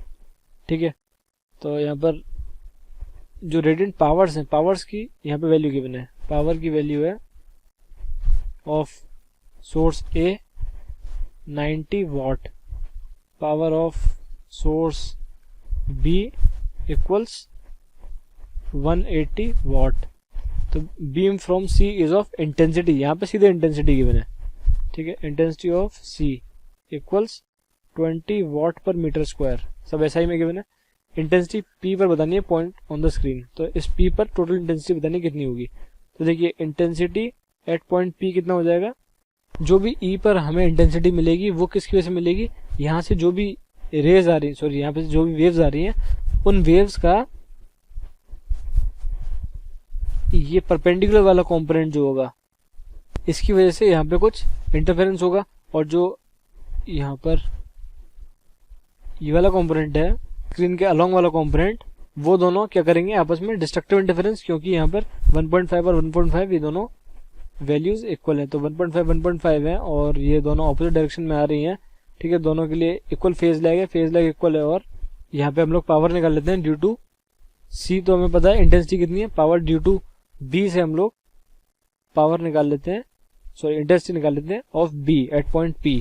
तो ये वाली वैल्यू कितनी आ जाएगी 180 डिवाइडेड बाय जिस एरिया के स्फीयर में आ रही है, तो 4 पाई 1.5 का स्क्वायर, यहाँ पे 1.5 ये वाली डिस्टेंस है, तो 1.5 के स्क्वायर यहाँ पर इतने रेडियस के स्फीयर में पूरे में इसकी इंटेंसिटी डिस्ट्रीब्यूटेड होगी इक्वली, ठीक है। तो यहाँ से कितनी वैल्यू हो जाएगी ये 20/पाई वॉट पर मीटर स्क्वायर, ठीक है। तो स्क्रीन पे जो भी इंटेंसिटी मिलेगी वो इसके और इसके स्क्रीन के परपेंडिकुलर वाले कंपोनेंट्स की वजह से मिलेगी, और ये भी स्क्रीन के परपेंडिकुलर ही है। तो यहाँ पे जो भी इंटेंसिटी आएगी ए की वजह से वो सीधे डायरेक्टली ऐड हो जाएगी, लेकिन इनके यहाँ पर परपेंडिकुलर वाले स्क्रीन के परपेंडिकुलर वाले कंपोनेंट्स ऐड होंगे। तो आई एट पॉइंट पी कितना हो जाएगा, I due to A at point P plus I due to C at point P का कौन सा कंपोनेंट cos 60 डिग्री वाला, plus I due to B मतलब intensity due to B at point P उसका भी कौन सा 60 डिग्री वाला कंपोनेंट। तो यहाँ से बस सिंपल है, यहाँ से देखिए इसकी वैल्यू कितनी गिवन थी 90, पावर ड्यू टू ए 90, तो इंटेंसिटी कितनी हो जाएगी डिवाइड बाय जिस स्फीयर में इसका इंटेंसिटी डिस्ट्रीब्यूटेड है। तो यहाँ पे कितनी दूर है वाला पॉइंट ए से 3 मीटर, तो 4 पाई 3 का स्क्वायर दैट इज 9, प्लस यहाँ पे I intensity due to C at point P कितनी हो जाएगी, वो यहाँ पे गिवन है 20 वॉट पर मीटर स्क्वायर, 20 का cos 60 वाला कंपोनेंट मतलब 1/2, और intensity at point P due to B ये कितना गिवन है, ये हमने अभी निकाली कैलकुलेट की वैल्यू 20/पाई इसका cos 60 वाला कंपोनेंट मतलब हाफ। तो यहाँ से हो जाएगा 10, यहाँ से हो जाएगा 10, यहाँ से आ जाएगा 10, तो ये वाली वैल्यू आ जाएगी टोटली कितनी 2.5 upon pi plus 10 upon pi, तो ये वाली वैल्यू आएगी 13.9 वॉट पर मीटर स्क्वायर, क्योंकि इंटेंसिटी है, ठीक है। तो यहाँ पर एक बात थोड़ी सी गलत बोल दी कि पॉइंट P पर जो इंटरफेरेंस होगा इसकी C की वजह से और B की वजह से, इसके पैरेलल कंपोनेंट की वजह से, वो डिस्ट्रक्टिव नहीं होगा। क्यों? बिकॉज यहाँ पे दोनों पार्ट इक्वल हैं, तो यहाँ पर क्या होगा कंस्ट्रक्टिव इंटरफेरेंस होगा, क्योंकि पार्ट डिफरेंस बिटवीन C और B से जो भी वेव्स आ रही है उन दोनों के बीच में कितना हो जाएगा 0, क्योंकि दोनों ने इक्वल पार्ट ट्रेवल किया। 1.5 का यहाँ पर cos 30 डिग्री वाला और यहाँ पे 1.5 का cos 30 डिग्री वाला कंपोनेंट दोनों ने इक्वली ट्रेवल किया है। इसका मतलब क्या है, दोनों से जो भी वेव होगी वो दोनों कंस्ट्रक्टिव इंटरफेरेंस करेंगी। पार्ट डिफरेंस 0 इसका मतलब क्या, कंस्ट्रक्टिव इंटरफेरेंस, लेकिन वो स्क्रीन पर दिखाई नहीं देगा कंस्ट्रक्टिव इंटरफेरेंस, ठीक है। Intensity P on the screen पूछा है, लेकिन इस स्क्रीन पर दिखाई नहीं देगा क्योंकि ये इसका पैरेलल कंपोनेंट है। स्क्रीन पर वो दिखाई देगा जो कि इसका नॉर्मल कंपोनेंट होगा। तो बस ये करना था इस क्वेश्चन में। So that's it, thank you and I will like the video. इस क्वेश्चन में हमें दिया गया है कि convex surface of a thin concave convex lens of glass refractive index 1.5 has a radius of curvature 20 centimetre. The concave surface has a radius of curvature 60 centimetre. The convex side is silvered and is placed on the horizontal surface as shown in figure. Where should a pin be placed on the axis so that its image is formed at the same place? ठीक है, यानी कि क्या है कि इस तरह का कोई आपको सिस्टम दिखाया गया है, इसकी एक सरफेस को क्या कर दिया गया, सिल्वर कर दिया गया है, ठीक है, और आपको इसके एक्सिस पे बताना है पिन को कहाँ पे रखा जाए कि इसकी जो इमेज है वो इसी पिन पे बन जाए, ठीक है। तो देखो होगा क्या, कॉन्सेप्चुअली अगर डिस्कस करूं मैं, मान लेता हूं कि यहां से लेंस से इसको x डिस्टेंस पर रख दिया गया है, तो क्या होगा, यहां से रेज निकलेंगी, ठीक है, पिन से रेज जो निकलेंगी वो पहले रिफ्रैक्शन होगा उनका इस सरफेस से, फिर रिफ्लेक्शन होगा और फिर वापस से रिफ्रैक्शन होगा, ठीक है। तो बोल सकता हूं 3 स्टेजेस या 3 प्रोसेस बोलना इसको काफी ठीक रहेगा। 3 प्रोसेस टेक प्लेस, ठीक है, 3 processes take place in this particular problem, ठीक है। इस प्रॉब्लम में क्या होगा, 3 प्रोसेस होंगे। वो 3 क्या क्या होंगे, पहला होगा रिफ्रैक्शन, ठीक है, फिर होगा रिफ्लेक्शन, ठीक है, और उसके बाद होगा फिर से रिफ्रैक्शन। और इन तीनों के बाद जो इमेज बनेगी वो कहां बनेगी, उसी पिन पे बनेगी, ठीक है। तो देखो हम क्या करते हैं, पहले कुछ डेटा जो गिवन है उसको लिख लेते हैं ना। तो डेटा क्या गिवन है कि रेफ्रेक्टिव इंडेक्स दिया हुआ है ग्लास का 1.5, ठीक है, तो म्यू गिवन है 1.5, ठीक है। उसके बाद क्या दिया हुआ है कि रेडियस ऑफ कर्वेचर जो है कॉन्वेक्स सरफेस की, ठीक है, वो तो है 20 सेंटीमीटर और कॉन्केव सरफेस की है 60 सेंटीमीटर, ठीक है। तो R1 मान लेता हूं, कॉन्वेक्स सरफेस की रेडियस वो है 20 सेंटीमीटर और R2 कितनी है 60 सेंटीमीटर, करेक्ट। अब क्या होगा, फर्स्ट जब मैं रिफ्रैक्शन यूज करूंगा पहली वाली सरफेस से, तो लिखूंगा μ2 upon V minus μ1 upon U is equals to μ2 minus μ1 upon R, यही लिखूंगा, ठीक है। अब इसको सॉल्व करेंगे आगे। μ2 क्या है अपना 1.5, v as it is, minus μ1 की वैल्यू 1 है क्योंकि रिफ्रैक्शन कहां हो रहा है, बाहर का रिफ्रैक्टिव इंडेक्स क्या है, देखो यहां है एयर, ठीक है, ये है ग्लास, ठीक है। तो इसका 1.5 लिखूंगा और बाहर का क्या होगा, बाहर का होगा अपना जिस मीडियम में ये सिस्टम रखा हुआ है वो है एयर, तो 1 हो गया। u कितना है, u है अपना -x, ठीक है, जिधर जाए काम की रेज वहां पॉजिटिव, यानी कि यहां पे इस साइड में पॉजिटिव चलूंगा और इस साइड में नेगेटिव, ठीक है, नेगेटिव और इधर पॉजिटिव, ठीक है, इज इक्वल्स टू हो जाएगा अपना μ2 माइनस μ1 यानी कि 0.5 अपॉन r। r कितना है देखो भाई, रेडियस इसका 60 यानी कि -60 हो जाएगा, ठीक है। अब यहां से मैं लिख सकता हूं 120 into 1.5x plus v is equals to minus vx, ठीक है, ये इक्वेशन बन जाएगी, यानी कि अब ये क्वाड्रेटिक इक्वेशन बन जाएगी, ठीक है। मैं यहां से v की वैल्यू निकाल लेता हूं x की फॉर्मेट में। v की वैल्यू क्या आएगी x की फॉर्मेट में, यहां से v की वैल्यू आ जाएगी आपके पास -180x अपॉन 120 प्लस x, ठीक है। ये होगी फर्स्ट इमेज। फर्स्ट इमेज का मतलब क्या है कि रिफ्रैक्शन के बाद जो इमेज आ रही है, फर्स्ट वाली सरफेस से बात कर रहा हूं मैं, पहली वाली सरफेस से रिफ्रैक्शन के बाद जो इमेज आएगी उसकी पोजीशन क्या होगी, उसकी पोजीशन होगी ये -180x अपॉन 120 प्लस x। अब ये पोजीशन जो आई है इमेज की पहले रिफ्रैक्शन के बाद, ये दूसरे वाले सरफेस के लिए जो रिफ्लेक्शन वाली सरफेस है इसके लिए ऑब्जेक्ट का काम करेगी, ठीक है।